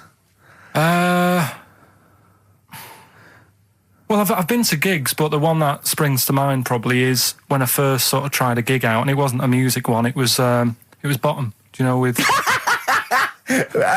Bottom the live thing with Rick Mail and Equanimity? Yeah, in Manchester. When was that? Years ago, because it was in Manchester in about, I don't know, 87, 88 or something, and I was set up for a blind date. Right, this a mate of mine sort of set me up to see this. What? girl. So you said, let's go to Bottom? Well, I didn't tell her. I just said, meet us at the Apollo. I bet she was over the moon, wasn't she? Met her there. I said, right. Romantic? Going to see some middle-aged men run round in pants. Brilliant.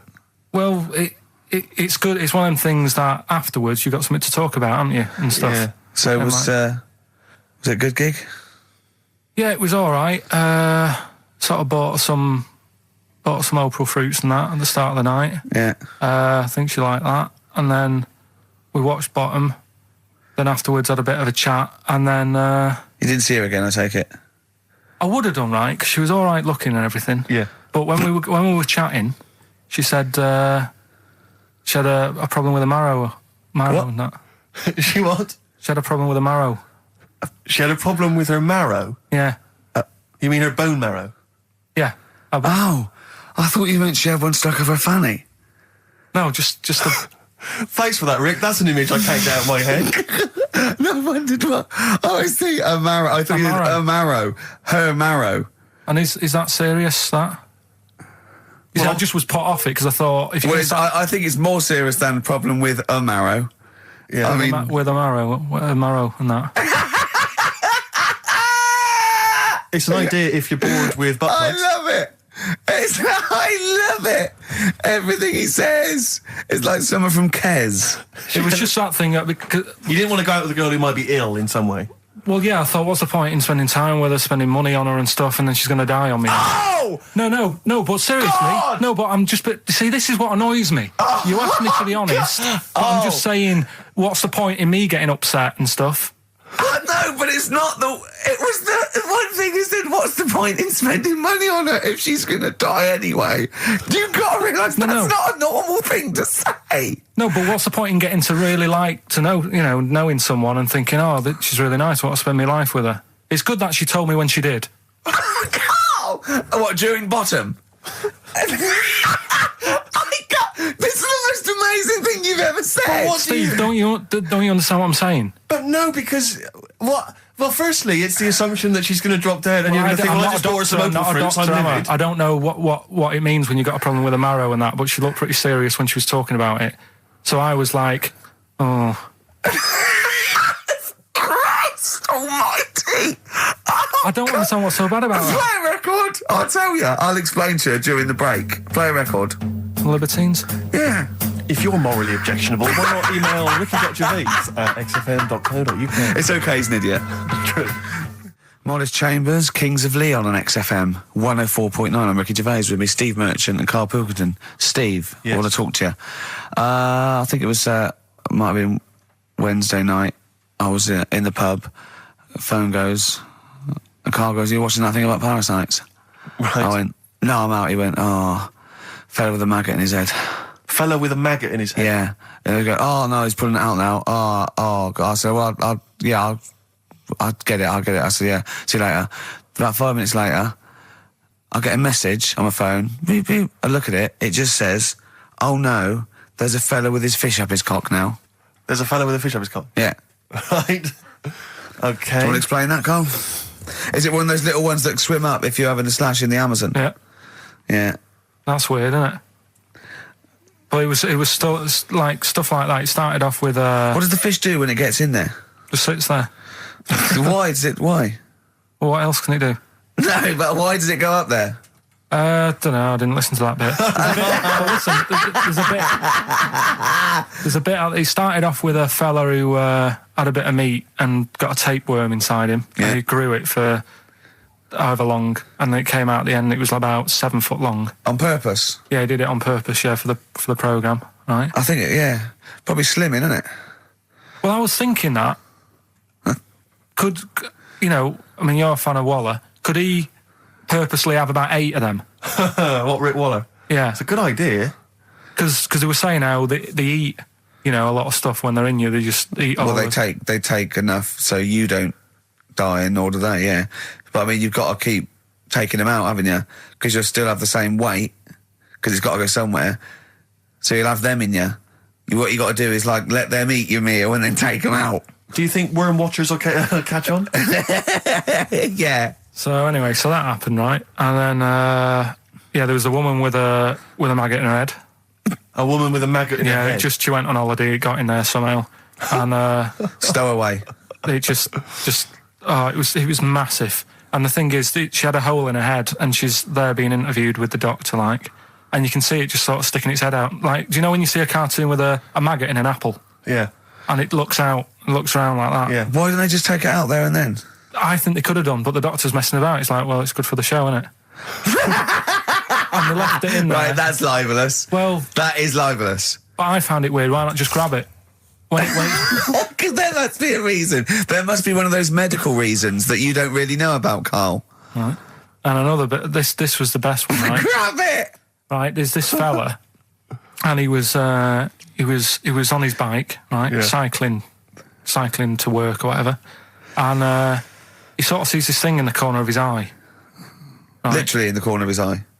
Or you mean he saw He just something said he saw in his something. peripheral He vision? saw Okay, something yeah. and thought, what's that? Yeah. So he thought, oh, doesn't matter, whatever. And he stops off at a cafe, right? Yeah. Get a little scone, a tea or whatever. And he goes in there and he's sat down, and the waiter comes over. He says, yeah, what do you want? He said, I'll have a scone and a tea. He goes, all right then. So he goes to get it, comes back.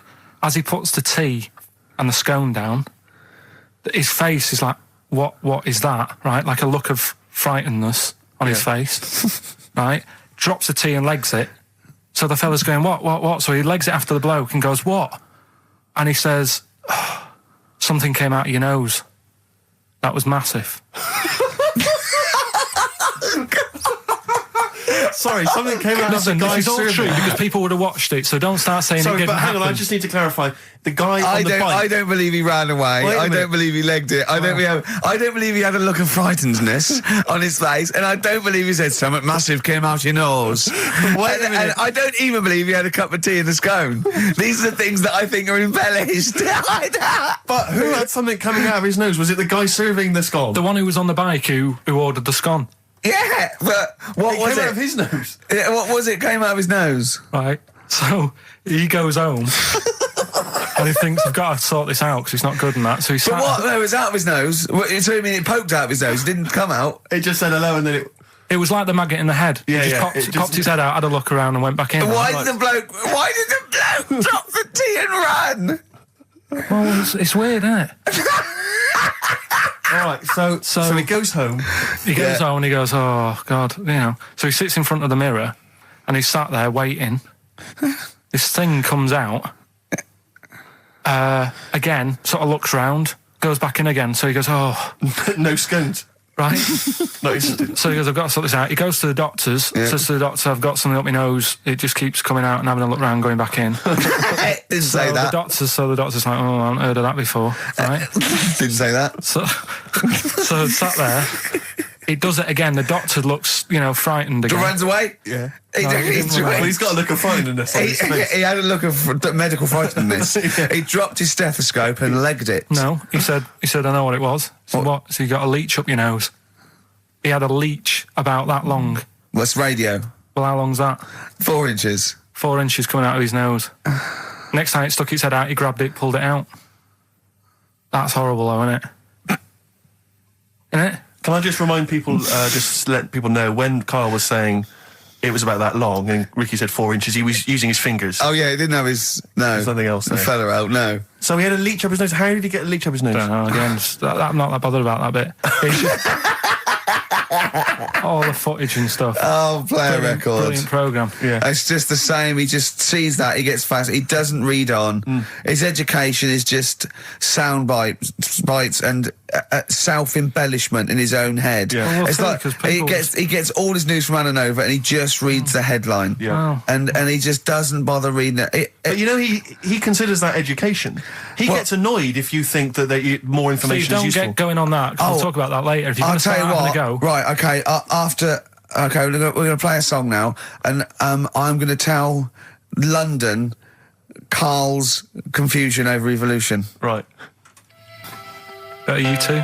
Oh, brilliant. Sweetest thing. 104.9 XFM, 104.9. U2, the sweetest thing on XFM. Ricky Gervais, Steve Merchant, Karl Pilkington. So we're with Karl in the week. So what can we do this week? I was saying, well, don't do Rockbusters. That's dead in the water. I hope the listening public agree with me. He's going, well, you know, I want to teach you stuff again. Remember what I taught you last week? I went, no, no idea. Were you joking? I went, no.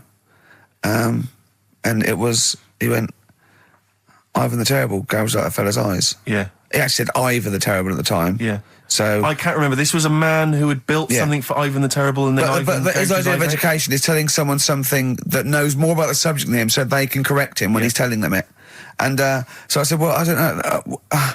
And he gets annoyed that me and you are dubious against monkeys who perform bank robberies. And he goes, but you believe in Newton.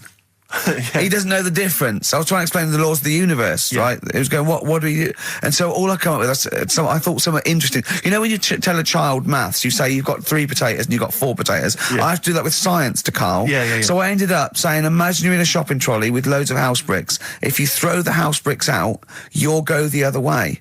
He loved that. Right. Didn't you? Because I didn't know that would happen. And... It's sort of useful to know. It sort of explained a bit to me and stuff. Yeah. Right? And that's why I like doing stuff every week. I think listeners go away going, well, I didn't know that. Do you know what I mean?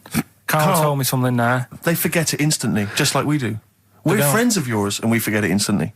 No, the annoying thing with you is, Steve, not so much, Ricky, at least he'll listen now and again, he'll just dismiss stuff straight away. I told you loads of stuff yesterday, I taught you loads of stuff. But Karl, what you consider education... What did you hang on, what you consider education, I consider tittle-tattle. Well, It's not education. Do you know what I mean? You seem to think it's education. It's just kind of gossip, stories you've sort of half read. right, all right, example of yesterday. Goldfish have longer memories than people think they do. Yeah. You said no, it's rubbish. No, we didn't. We said, No, where'd you get that we said, from? We where'd you said, get the oh, really? information from? Yeah. There's not enough information there for it to be educational. Because what you've said Because is it's also longer than you relative. think. I don't know. Because that as a statement, it has no objectivity. Goldfish's memories are longer than some people think. That isn't a fact. Exactly. Because we don't know how long do people think a goldfish's memory is. Do you see what that isn't a fact? Whereas Newton's laws of physics and the universe All right, are. right. Yeah, but it was just a little thing. And I taught you more than that. I said about there's loads of Chinese people, if you put them in a line, you can't get to the end of it. I don't know what that means. I don't know what that means. There's loads of Chinese people. We know that, but what? If we put them in a line, we can't get to the end of it. We just say there's about 1 billion you know- Chinese people in the world. But what really annoys me is, right, I read something on the internet the other day, because I'm always trying to learn stuff. Yeah, no, you are. I know you are. Right? Yeah. And you're having a go at me because you're saying, well, what does that mean? Yeah, there was a report on, I think it was Ananova or BBC News website. It said, the world may end in 32 million years. Right, first of all, it says may, it doesn't say it will. And 32 million, who's going to argue with that? And yet they're allowed to put that on a website. You're not having a go at them. No, but But you Karl, didn't read that's on. There's more information. It wasn't like, that wasn't meant to be a newsflash to worry people. That was like, oh, scientists have discovered that possibility. That was just like. Yeah, but again, possibility. No, but Karl, Yeah, but it's there's the 8 other paragraphs that you haven't read. You see, that'll have to give need explanations to, as to why yeah. they think that might happen. So therefore, it becomes a news item. It becomes educational. It's not just the headline, the bullet point. The headline's just supposed to draw you into the story so you read on. That's not all the information. But then I was trying to come up with things to excite you, and I realised that I was opening a can of worms. I was trying to come up with facts for him. He was going, give me facts. So I said, oh, okay, why can't an owl, why does an owl have to turn its sort of head 180 degrees? And I said, it's because the eyes are so large, it has a huge focal point for its sight, that they can't move within the skull, right? And he went, well, why'd they do that? Why don't they just do it, give them normal eyes, and then not have to turn their head? I went, what do you mean? Why didn't they? He went, well, whoever did that. I went, well, it was evolution. He went, it's like giraffes. I read that giraffes grew their necks to eat food. So they didn't grow their necks to get the food. The ones that had upshots lived longer and so got the food and passed on their... He went, yeah, but why didn't they just give them wings? I went, why didn't who just give them wings? He got angry and went, whoever gave them the necks! his understanding of evolution made me fall on the floor. Who do you imagine is they? Because you don't believe in God, do you? So who is it you imagine is they? Well, whoever made us sorted us out. Who?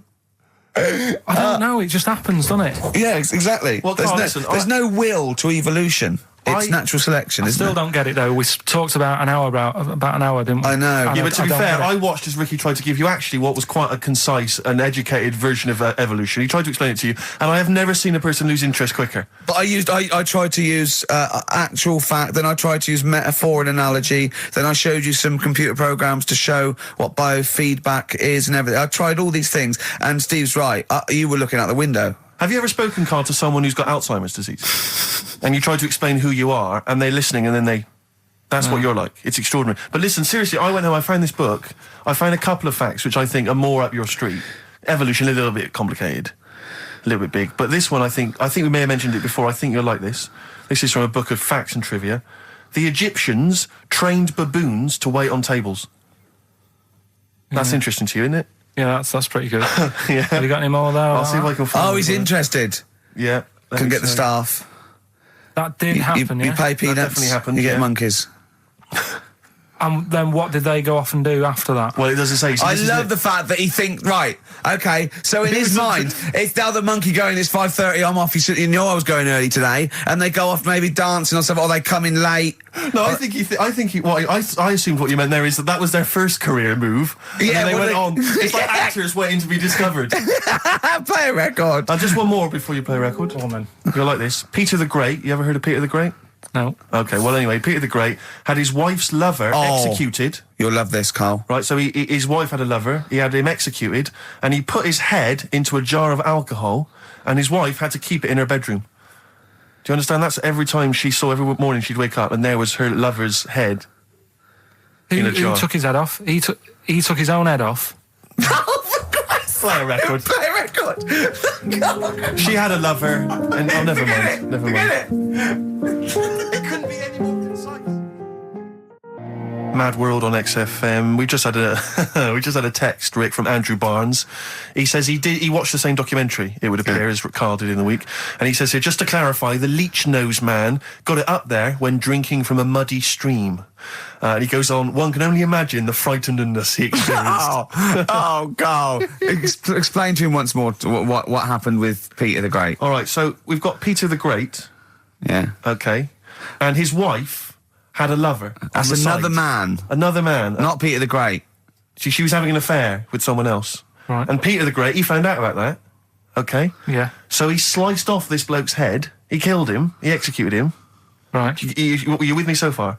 The fella who Oh, Jesus. she was seeing for a bit. Yeah, there's only two fellas involved. There's two people there, involved. One's Peter the Great, the other one's Right, not. right. The guy that's not Peter the Great, Derek the Terrible. Derek the Rubbish, Yeah. right? He's having an affair with Peter the Great's missus.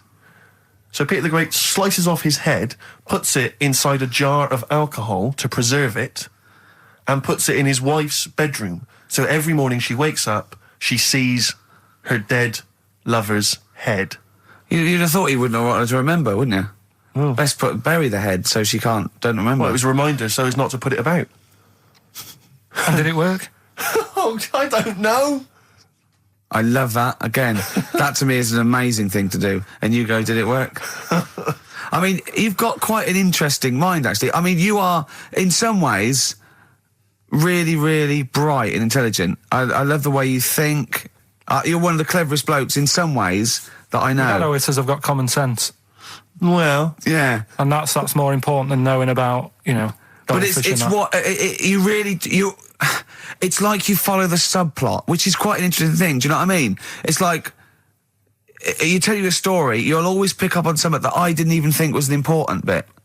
It's like you're looking out of the window all the time. So what's important about that head thing? What do you mean? The head in a jar. It's a grotesque thing to do. It shows ego, power, cruelty, and revenge.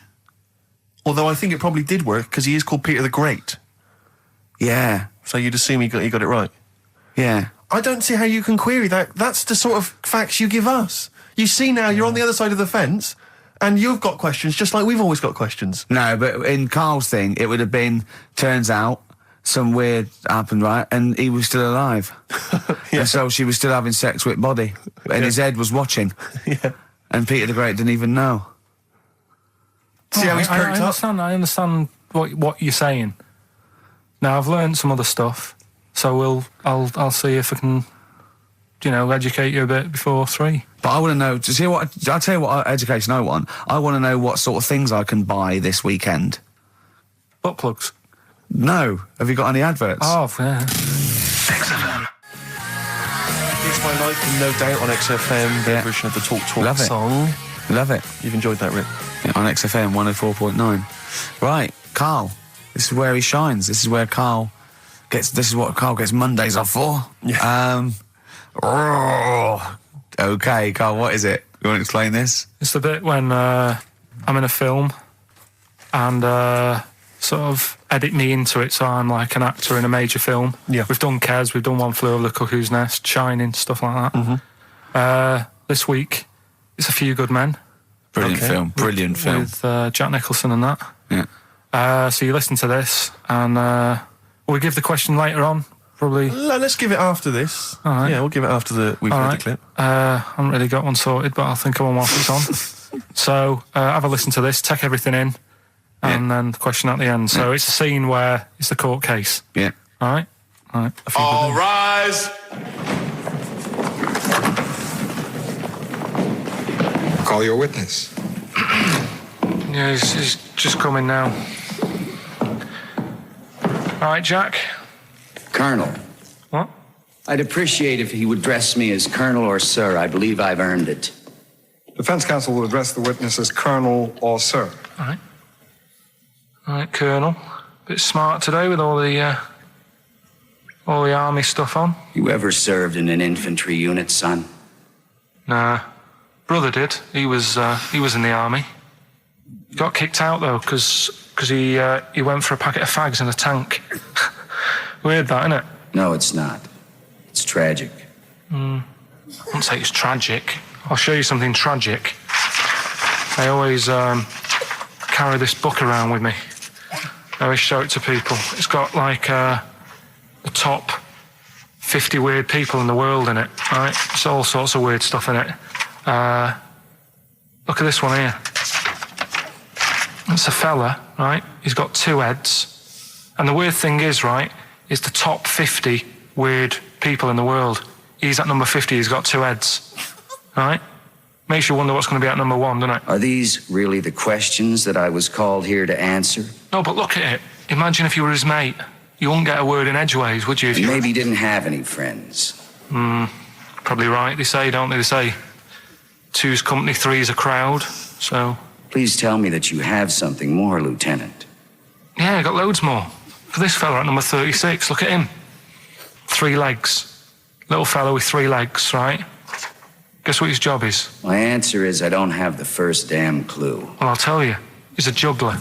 I beg your pardon? He's a juggler. This is ridiculous. I know it's ridiculous. You're probably thinking what I'm thinking. Why wasn't he a footballer? Be great at keepy uppies and that. I'll answer the question. You want answers? It's just that I'd like to know the truth. Because, You can't handle the truth. Gentlemen, well, I've paid for the book, so I think I'm entitled to know why. I don't give a damn what you think you are entitled to. you better get somewhere fast with this, Lieutenant. What about this one then? This lad here, he's 12 years old. He looks 48. What do you think? No. Why not though? You said you didn't want to know any more about the juggler. You didn't say you didn't I want to know know what any I more about said. I don't have to have it read back to me like All right. Lieutenant, do you have anything further for this witness? Well, just wanted to know if you thought Mr. Webfoot at number 42 should have took up swimming, but... Absolutely. Yeah, you'd say that now, wouldn't you? Forget it. Well, I don't know what to say, really. That's Karl Pilkington in the film A Few Good Men with Jack Nicholson, acting alongside Jack, and I have to say, giving him a run for his money. I think Karl is a really good actor. I genuinely think that. Should we put him in something? Yeah, definitely. Okay. All right, what's the question? What's his forte, do you think? Just sort of playing that sort of stuff. Okay. Deep stuff. Okay. Yeah, so we can sort that out. Think of a question there out of that little lot. You've not got one? Well, what I've got... it was at number 36, whatever it was. What was it? Don't know. Let's. It was number 50. It was at number 50. Yeah, all right then. Okay. Yeah, who's number... what... Yeah. Well, yeah, what was odd about the guy who was at number 50 in the 50 book. weirdest people list? And just text in 83 XFM and put your address on there as well and that. What prizes are there, Carl? Loads of stuff. Yeah, let me just have a quick look. Oh, that's actually not bad. There's Lord of the Rings on there. Michael Palin's Around the World in 80 Days. If you've not had a chance to see that yet, it's been repeated about 80 times. Look Around You, which is an excellent show. That's Yeah, funny it's if you've seen brilliant. that. There's some other good stuff. That's not too bad. And also the relatively poor stand-up DVD, Ricky Gervais's live Animals show, which is mediocre. Can't give him away. Yeah. All right. And you can win all those prizes if you can answer which question again? Who was the fella who was at number 50 in my book? What was up with him? Excellent. Right, so let's got to play Thorns. some Thorns. Yeah? It's the most beautiful track. I can't get enough of this. You'll love it. You'll love this. Carl, come on, what's the matter with you? Oh, Thorns. that's No Blue Sky. Beautiful, isn't it? And that great track. it's all right, yeah. Just had an email, yeah. That woman who opened the Office script could have her head cut off, apparently.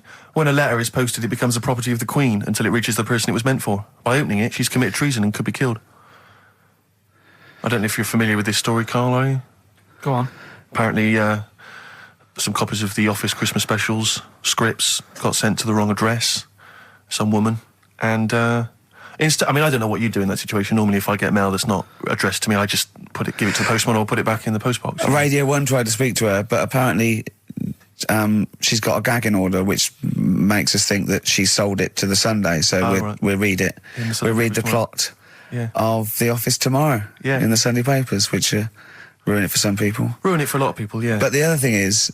I mean, if it was sent to her, obviously her name wasn't on it. Oh. If that's true, in which case, I think that's quite a serious offence, isn't it? I would hope so. I mean, I would hope that, if I sent something in an envelope, it was...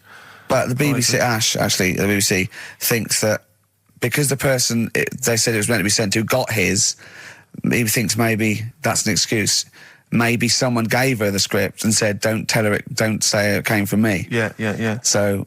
I don't know, maybe she's protected someone, I don't know. Yeah, well, I mean, if that is Well, the case, either way, don't sell it to a newspaper. Well, It's just the kind of mercenary nature of it that I loathe, It's the fact that it's only just now makes me wonder if she had it there lying around in her house and someone said to her, well, why don't you go to the papers?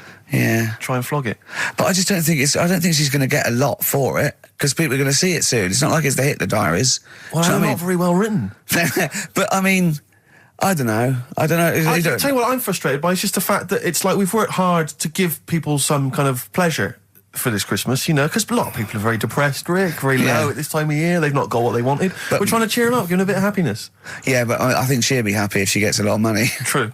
I don't know. I think it's just tacky, really. It's like, well, I just say, if you're a fan of the show and you don't want to know what happens, then don't read the Sundays tomorrow, or at least avoid it when it says we tell you what happened. But the papers might not ruin it. The papers might go... We've got them, but we're not going to ruin it for people. That'd be a nice gesture. Ideal. But all I can say is it's a good job that I send out the prizes. Because that Michael Palin Around the World in 80 Days will be going to the person who won it. Yeah. And if someone else receives it, they better not try and, do you know what I mean, keep it. It should go to the winner. Yeah, exactly. Right? That is a very good point. So, be warned. Don't open things that weren't addressed to you.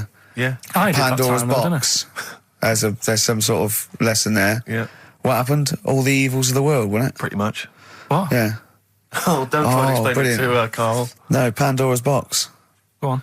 Well, told not to open it, opened it, released all the evils that are in the world now. But did the person say if you open it, loads of evil will come out? It's not true. It's not true. It didn't really happen. It's not like evolution. It's not the truth. But you remember that? Yeah, you won't listen to some of my stuff, like goldfish and stuff. No, it's not that we don't listen to it. It's that you would pass off how all the evils in the world got here. Because on Ananova it would be, Pandora opens box. Actually, speaking of headlines. Oh, here we what's going go. on in the Okay, world? look. Yeah, imagine if Pilkington was on News at 10, okay? We should just explain, you cannot be bothered to read an entire news story. You get everything you need from a headline, don't you? Well, I think it's enough. I think if they did... Well, let's see if this is enough. Let's see if Trevor McDonald just read this on the News at 10, it'd be shorter and you get back to the football, whatever. Yeah, well, Here we go. And here is the news at 2:15 with Karl Pilkington. Bong. Man who walks backwards around lake falls in. Bong. Chinese woman eats dirt. Bong. Man lives in rubbish dump for 10 years. Brilliant. Bong. Czech family says they've got a rabbit with 3 knobs. Right? Right. Done. Sorry, can you just read a little bit more of the Czech family with 3 knobs? Just about a family. Not read it to yourself. Read it out on air. It's just about... He can't read it to himself. I tell him to read it to himself. We still hear it. No, he was, because I could see his lips moving. Go on. Just this fella who had 3 rabbits. Right, just think of this is Trevor McDonald. Yeah. Okay, carry on, Carl. Okay, oh, here's the news. Right, good, brilliant. Go on. There's a fella, he's got 3 rabbits and that, and then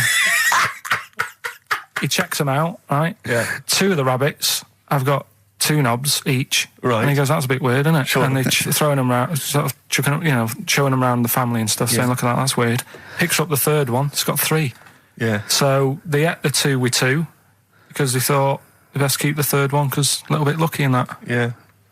It is lucky. 3 knobs there, yeah. Now here's the sports news, and that's how it would work. Yeah, okay, brilliant. Well, read about the Chinese woman who eats dirt. I'm interested in that. That's it. That is the story, then. What more do you need to know? It's Well, just I want to saying, know a little bit more. Can you just embellish it? 78-year-old Chinese woman. She says she's 78. Makes you wonder. Yeah. With my theory. Carl's theory is that Chinese people don't age well, and so those Chinese people that are saying they're 112 are really only 33. That's why he doesn't want to be recognised, because he doesn't want to walk out from here into Chinatown. Yeah. It just says she's been eating soil for 70 years. She's ate about 10 tons of the stuff, and it's done her no harm. Kept her grounded.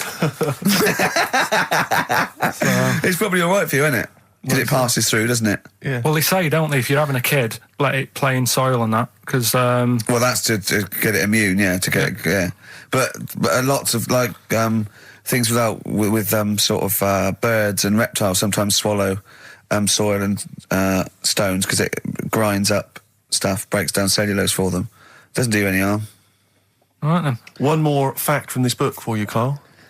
Apparently, officially, the Second World War is not over. It's not actually over because there's never been an official treaty signed between Germany and Russia. So it's still going on. Interesting or not? Not as good as the monkey one and the woman who eats dirt. And the Peter the Great and that. Sure. But, yeah, it is over, isn't it? Isn't it, though? That's what I mean about you annoying me with stuff that you go, oh, that's interesting. I don't think that is interesting. Okay. There was, what was it I learnt? What was it I learned? Think of that as a question. Well, we're all trying to figure that out. Yeah, go on. Leonardo... DiCaprio? The painter. Da Vinci. He could write with one hand, draw with the other at the same time. Right. Yeah, that's good. It's all right. That's interesting, isn't it? Yeah, it's all right. Well, if you have an interesting fact for Karl Pilkington that you think he might be intrigued by, email ricky.gervais@xfm.co.uk. What have we got coming up? What have we got coming up? More education stuff. Some good tunes and that. Yeah. And a bit of Outcast. Yeah. Outcast. Hey Ya on XFM 104.9. I'm Ricky Gervais. With me, Steve Merchant. And over there, Karl Pilkington. Now we've got a new feature. Well, I don't know if it should become a feature every week, Rick. I'm not sure it's got legs for that. No. But maybe in the absence of Rockbusters. Basically, I was looking through the pigeonhole, and we got a lot of stuff sent to us, a lot of junk, stuff we don't really want. Yeah. And a lot of people, for some reason, they send us... Begging letters, a lot of that. We get sent a lot of CDs by people, bands, artists, who have not yet been signed. Maybe they've knocked something together in their bedroom. They got a band... And they just, for some reason, they want our feedback. They want us to sort of give them some thoughts on what they think, where they're going wrong, stuff like that. And I just thought, I was having a clear out, and I thought, why not just give them a little chance, Yeah. Just throw them a bone, Rick. Honest critique? Honest critique of some of the artists that sent us stuff. Okay, go these on are bands that have not been, they've not got a record contract. This is exciting. Okay, name the 3 bands well, first. I'll tell you, no, we'll go through them individually, and I'll hear a little snatch, and then I'll get your opinions, both from you, Rick. I know you've been in the music business, you've got a good general knowledge of music, you've got good taste. Big time, and also big time. Karl Pilkington's views as well. Yeah. We know what to think of them. So this first band is called Kellerton Road. I'm sure they're very excited. As I said their name then, they probably can't believe it. They're phoning each other now. They're getting so excited. All friends are phoning them now. Yeah, Turn your phone off. They can't people in this band. You don't want to... Yeah. Well, okay, then. Kellerton Road. Kellerton Road. Play a track from them. So that's Kellerton Road. I think that's a track called Secretly. And looking on the back here, there's 6 of them in the band. They all pretty much look the same. They've got the long hair, the usual sort of look. What do you make of them, Rick? All right. Yeah? Quite like that? Good, yeah. I mean, a bit generic. The chorus was a little bit simplistic. I like good production, good musicianship. Reminds you of something maybe like the Thrills, that sort of thing? Yeah. I mean, yeah, good. Jukebox or junk box? What's a junk box? I'm just trying to make it sound snappy. Jukebox or junk box? Don't, because you haven't got it. Don't ever stick to what you're good at. Okay. What, being sexy? Just sort of watching Doctor Who and stuff. You like that, don't you? Yeah, I love it. Okay, then, right, what's the next one? So, well, let's just ask Karl Pilkington's opinion. Karl, what were your thoughts? Yeah, it's all right. Yeah? That's it, is it? Yep. Is that why you're no longer right for the enemy? Go on. So what's this next one you've got for us then, Karl? Toffee. Toffee? It's called Born Depressed. Oh, dear. Brilliant. Is it about you? I quite like that. Yeah? I sort of a bit glammy, bit underground. Yeah. What do you make of the name, Toffee? I don't like the name. It's not great, is it? No, but I quite like that track. Quite like the track. I'm just looking at the CD, they've made it themselves, and basically the band feature on there completely nude. Oh. What do you... Well, we know what we think of that. What do you think of that, Karl? Let's have a look, though. Have a look there. Well, that's no point, is it? There's quite a lot of blokes and there's one naked lady. Just having a look, though, Yeah. What are you looking at the blokes? What are you looking at? Why are you looking at the blokes? That's knob. Just having a look. But you look at their knob. I can see by the way your eyes are looking. I'm looking at the woman's knob, though. Well, she won't be happy with that. No, that's a bloke, Karl. Yeah, that's where you've been going wrong. Yeah, that's the woman. Yeah, that's what I was looking at, that one, the woman's knob, so that's all right. Yeah, good. So Rick, hit parade or shit parade? I don't know if it's going to be... I don't think it's going to be a hit yet, because I haven't got backup, but I think we're looking more about whether they get... A record deal. Do you think they deserve one? Thumbs up for both of them. Okay, excellent. Well done. All right, well done. And Karl, play the last one then. What did you make of it? Sorry, we didn't ask your opinion. We weren't interested. Like to see him on CD UK. Just like that on the CD cover. Okay. Right. And this last act, I think, is this right? Picture Centre? Yeah. Picture Centre. Picture Centre. My favourite. You like that? Yeah, that's my favourite out of all of them. Good, there's a bit of Amy Mann in there. Mm-hmm. A little bit Cocteau Twins. Yeah. No, really good. I really like, really good, really intriguing that. Karl Pilkington? Yeah, it's all right. If you didn't like it, what would you say? It's weird though, isn't it, music? No, do you know what I mean? It's like, it depends what you're doing. Do you know what I mean? That's all right. If you're just having a game of crib or whatever, it's just on in the background. That's the thing with music. I don't think you can sort of slag any of it off. It's times, and it depends what mood you're in and stuff. Yeah. So So this is a pointless pointless feature. It's a pointless feature. We'll do it again I didn't then. come up with it. No, I don't. All right, don't slag it off. Okay, we'll do that again then. I was quite enjoying that, but okay. No, do you understand what I'm saying? Well, That it's not worth having an opinion about music. Well, I'm not that bothered. I'm just saying. Imagine if he was on the panel of fame and going to be your pop idol. Yeah. That'd be great. He'd go along, and Nicky Chapman go, yeah, you've really improved. I really like that. I don't like what you're wearing. Dr. Fox, you were hot, baby. I loved it. Like your legs, like all your boobs and all that. Brilliant. Come to Carl. Not bothered. All right. Yeah. Brilliant. No, we'll keep it up. Play a record. Yeah. Oh, come on. This is my favourite. Can I change one? This is my favourite out of all four of them. Lynyrd Skynyrd. Yeah? Yeah. Yeah. Slam dunk this puppy. Jet and roll over DJ on XFM 104.9. All right? Carl, just an email, a question for you. Can you please let me know which school Carl went to? What school do you go to? Sesav. What? Sesav. Sesav? Yeah. What does that mean? It was on Cecil Avenue. Cecil Avenue in Manchester. Yeah. It's just he says, I'd like to know so that I don't send my kids to the same place. He also says, he says, P.S., does Carl look like Gollum in Lord of the Rings? Yes. He does, doesn't he? Yeah. Yeah, that's very good. Yeah, in fact, I was just putting a little bald wig on you, wasn't I? Like he needs one. Yeah. So, if you Just want some a of the fun and games we have when the songs are on. Yeah, did it hurt? Just a little bit. The bit that worried me is when you said, let me just staple it. Yeah, well, I was trying to get it under your chin because it looked funnier, and he was scared. Oh, I remember. Do you remember I did that thing with the tea towel? Have you told Steve about that? I don't think I have. It's not something I'd shout about, to be honest. Go on. Went round his place, and he said, before you go, I must try something. Because I couldn't get squeezing hard enough. I can't, because I'm not strong enough to hurt him anymore now, or am I? I think I can take it a bit more than I could at the start. Yeah, so I wanted to squeeze his head more. So what did I do? So he said, just hang on, I've got a tea towel. He brought a tea towel in now. I need something sort of long and thin. What can I get? He's asking his girlfriend, where's that there? Comes in with a spatula, right? He puts the tea towel on my head and manages to sort of put the spatula in and turn it round so that the tea towel is tightening on my head. Yeah. Using little pressure, would you say, from you? Yeah, just little. It's brilliant. It was like a tourniquet, and I just turned it a little bit, and he screamed almost straight away, didn't you? It hurts. But why did you think that was good? When would you need to use that tool? I knew. I did it on my other bald mate. Rob, who was over, and he screamed as well. Because he just put a tea towel round, like a little bandana, just stick the wooden spoon down the back, just turn it, and it's even half a turn, isn't it? And it really... Hopefully children listening will be trying that on their friends. No, they won't. Don't try that at home. I've got another fact for you, Carl. Might be of interest to you. This is the final one. The ancient Babylonians had few... What? And just stop you there. What's a Babylonian? My head's gonna burst. What do you mean, what's a Babylonian? I've never heard of one. No, but we'll work out, what's an Evertonian? Someone who supports Everton. Well, or from? From Liverpool. Yeah, so what's a Babylonian? He's from Baba.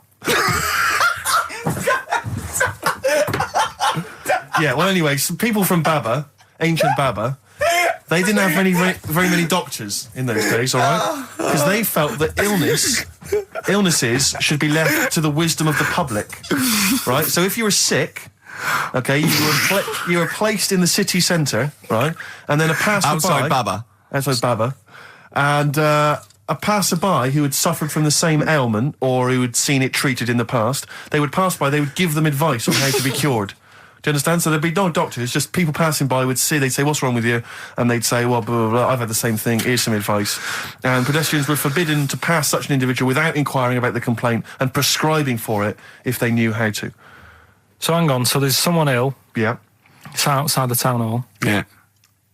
People walk past, go, what's up with you? They go, oh, my foot hurts. And they go, you've got to do this to get rid of that. Yeah. And were they ever right? Well, what do you mean? Were they ever right? Well, how do we know? What are you telling me? What? What have you just told me? What am I meant to take from that? You just said strangers sort of say, you've got that wrong with you. I think he's sulking. I don't think he's ever going to take anything we tell him again because we don't. No, but I don't like the fact that goes, monkeys can do armed robberies, and we go, no, they can't. I don't understand what the problem is. But how is that different from telling me that a Chinese woman ate dirt? How is that not the same sort of Because that's fact? weird. Someone sat in Trafalgar Square going, I've got a headache and I go take some Nurofen, isn't shocking. I'm not a doctor. I've given him a bit of advice. But neither is the dirt lady. She's not particularly interesting. Neither of them are particularly interesting. I'm just trying to give you an example of the same sort of drivel you feed us every week. Would you sort of have tea round at her house? It's weird. The Chinese woman.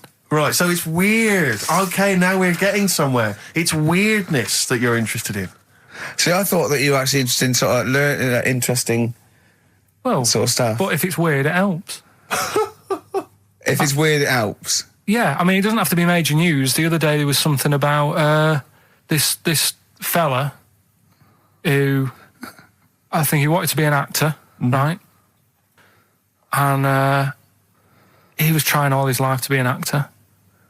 Couldn't get a gig anywhere, right? So when he died, he said, right, I'm going to leave all my money to the theatre as long as that theatre uses my skull in that play they do with the head. Hamlet. In Hamlet. So that's that sort of news, and it's weird. Right. What money did he have if he's been struggling actor?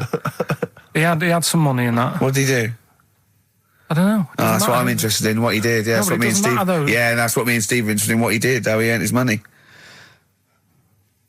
So, because you were going to educate us this week with some interesting facts. Oh, yeah, come on then. Is that it, or have you got more? Well, that's weird. But that's not educational. You didn't give me his name, you didn't give me when, you didn't give me what theatre. No, but also to take from it. Do you know what I mean? If people listening and go, well, I'm a bit like that. It's like if you've got to be dead and have your skull on stage, that isn't the job for you. That's what I'm saying. If it takes that much, give it up, do something else. Right?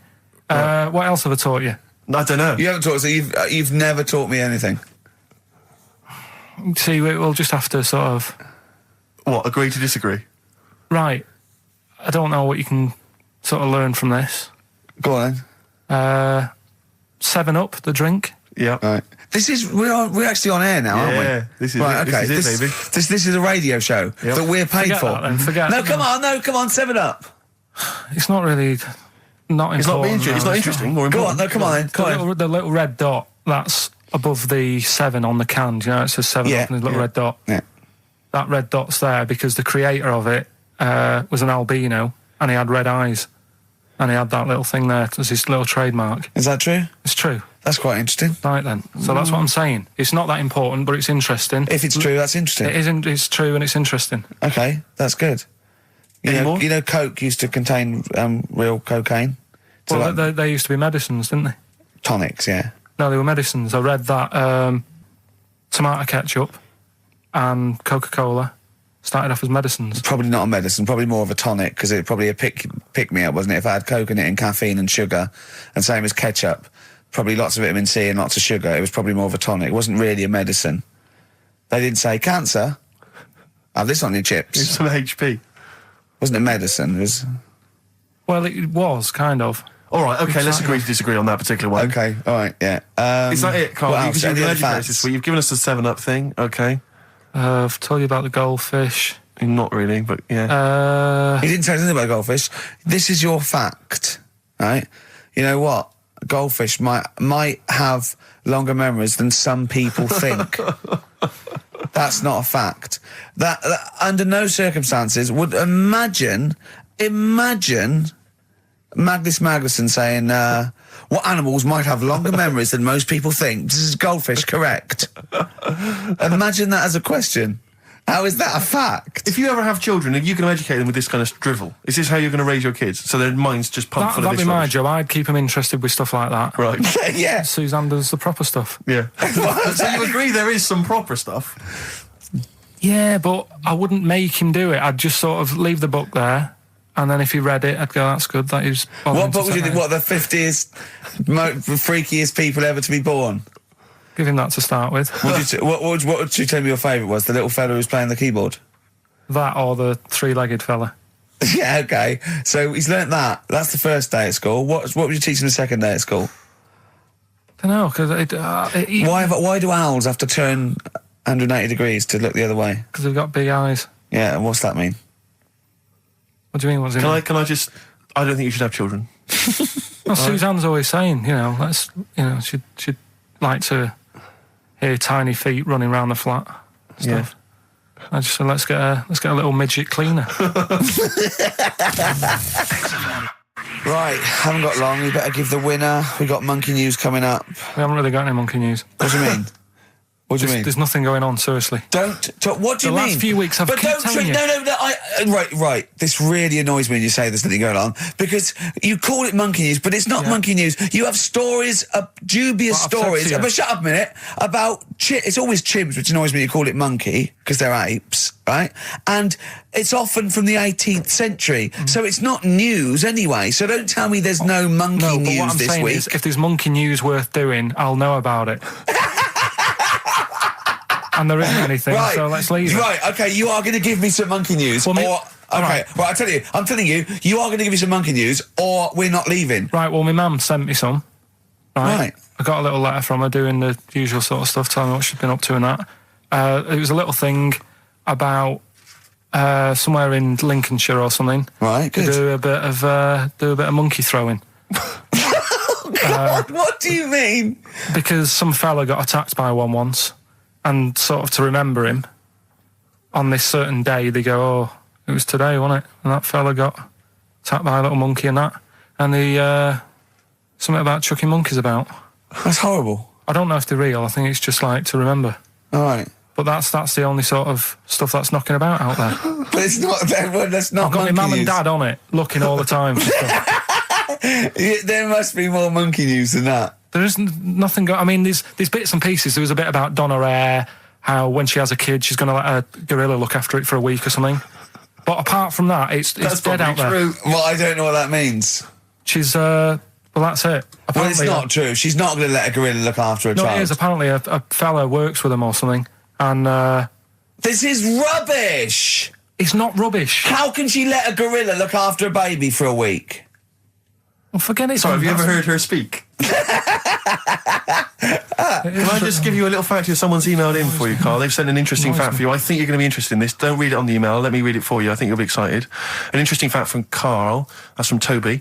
He says, Attila the Hun punished some fella who annoyed him by cutting off his arms and legs. You'll love this. And stitching his arms back where his legs should be. And vice versa. Look at his face. Look at a little smile that's just cracked on his lips. That is the kind of fact you've been waiting for all day, isn't it? So go on, again, so... Attila the Hun, right? Some guy didn't like. He cut off his arms and his legs, and he stitched his legs on where his arms should be, and his arms where his legs should be. Look at him looking at his body, trying to picture it. Yeah. I'll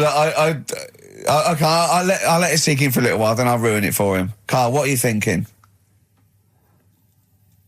I'm just picturing it. Right, he would have died. It would have been tokenistic. There's no way that person could have lived through it. So it was just for Attila the Hun's fun. He probably put him on a stick outside his gate or something. There's no way in those days that he could have gone through complete limb amputation and... So would he have wore a jumper for pants? Who's the winner of the competition? From Walthamstow, it's Joe Ogden. Well done, Joe. You got the correct answer, which was what? The fella with two heads at number 50. Number 50. Is that it? Are we off? Yeah, that's it. Yeah. All right. Cheers. More of the same drivel next week. Bye. Bye.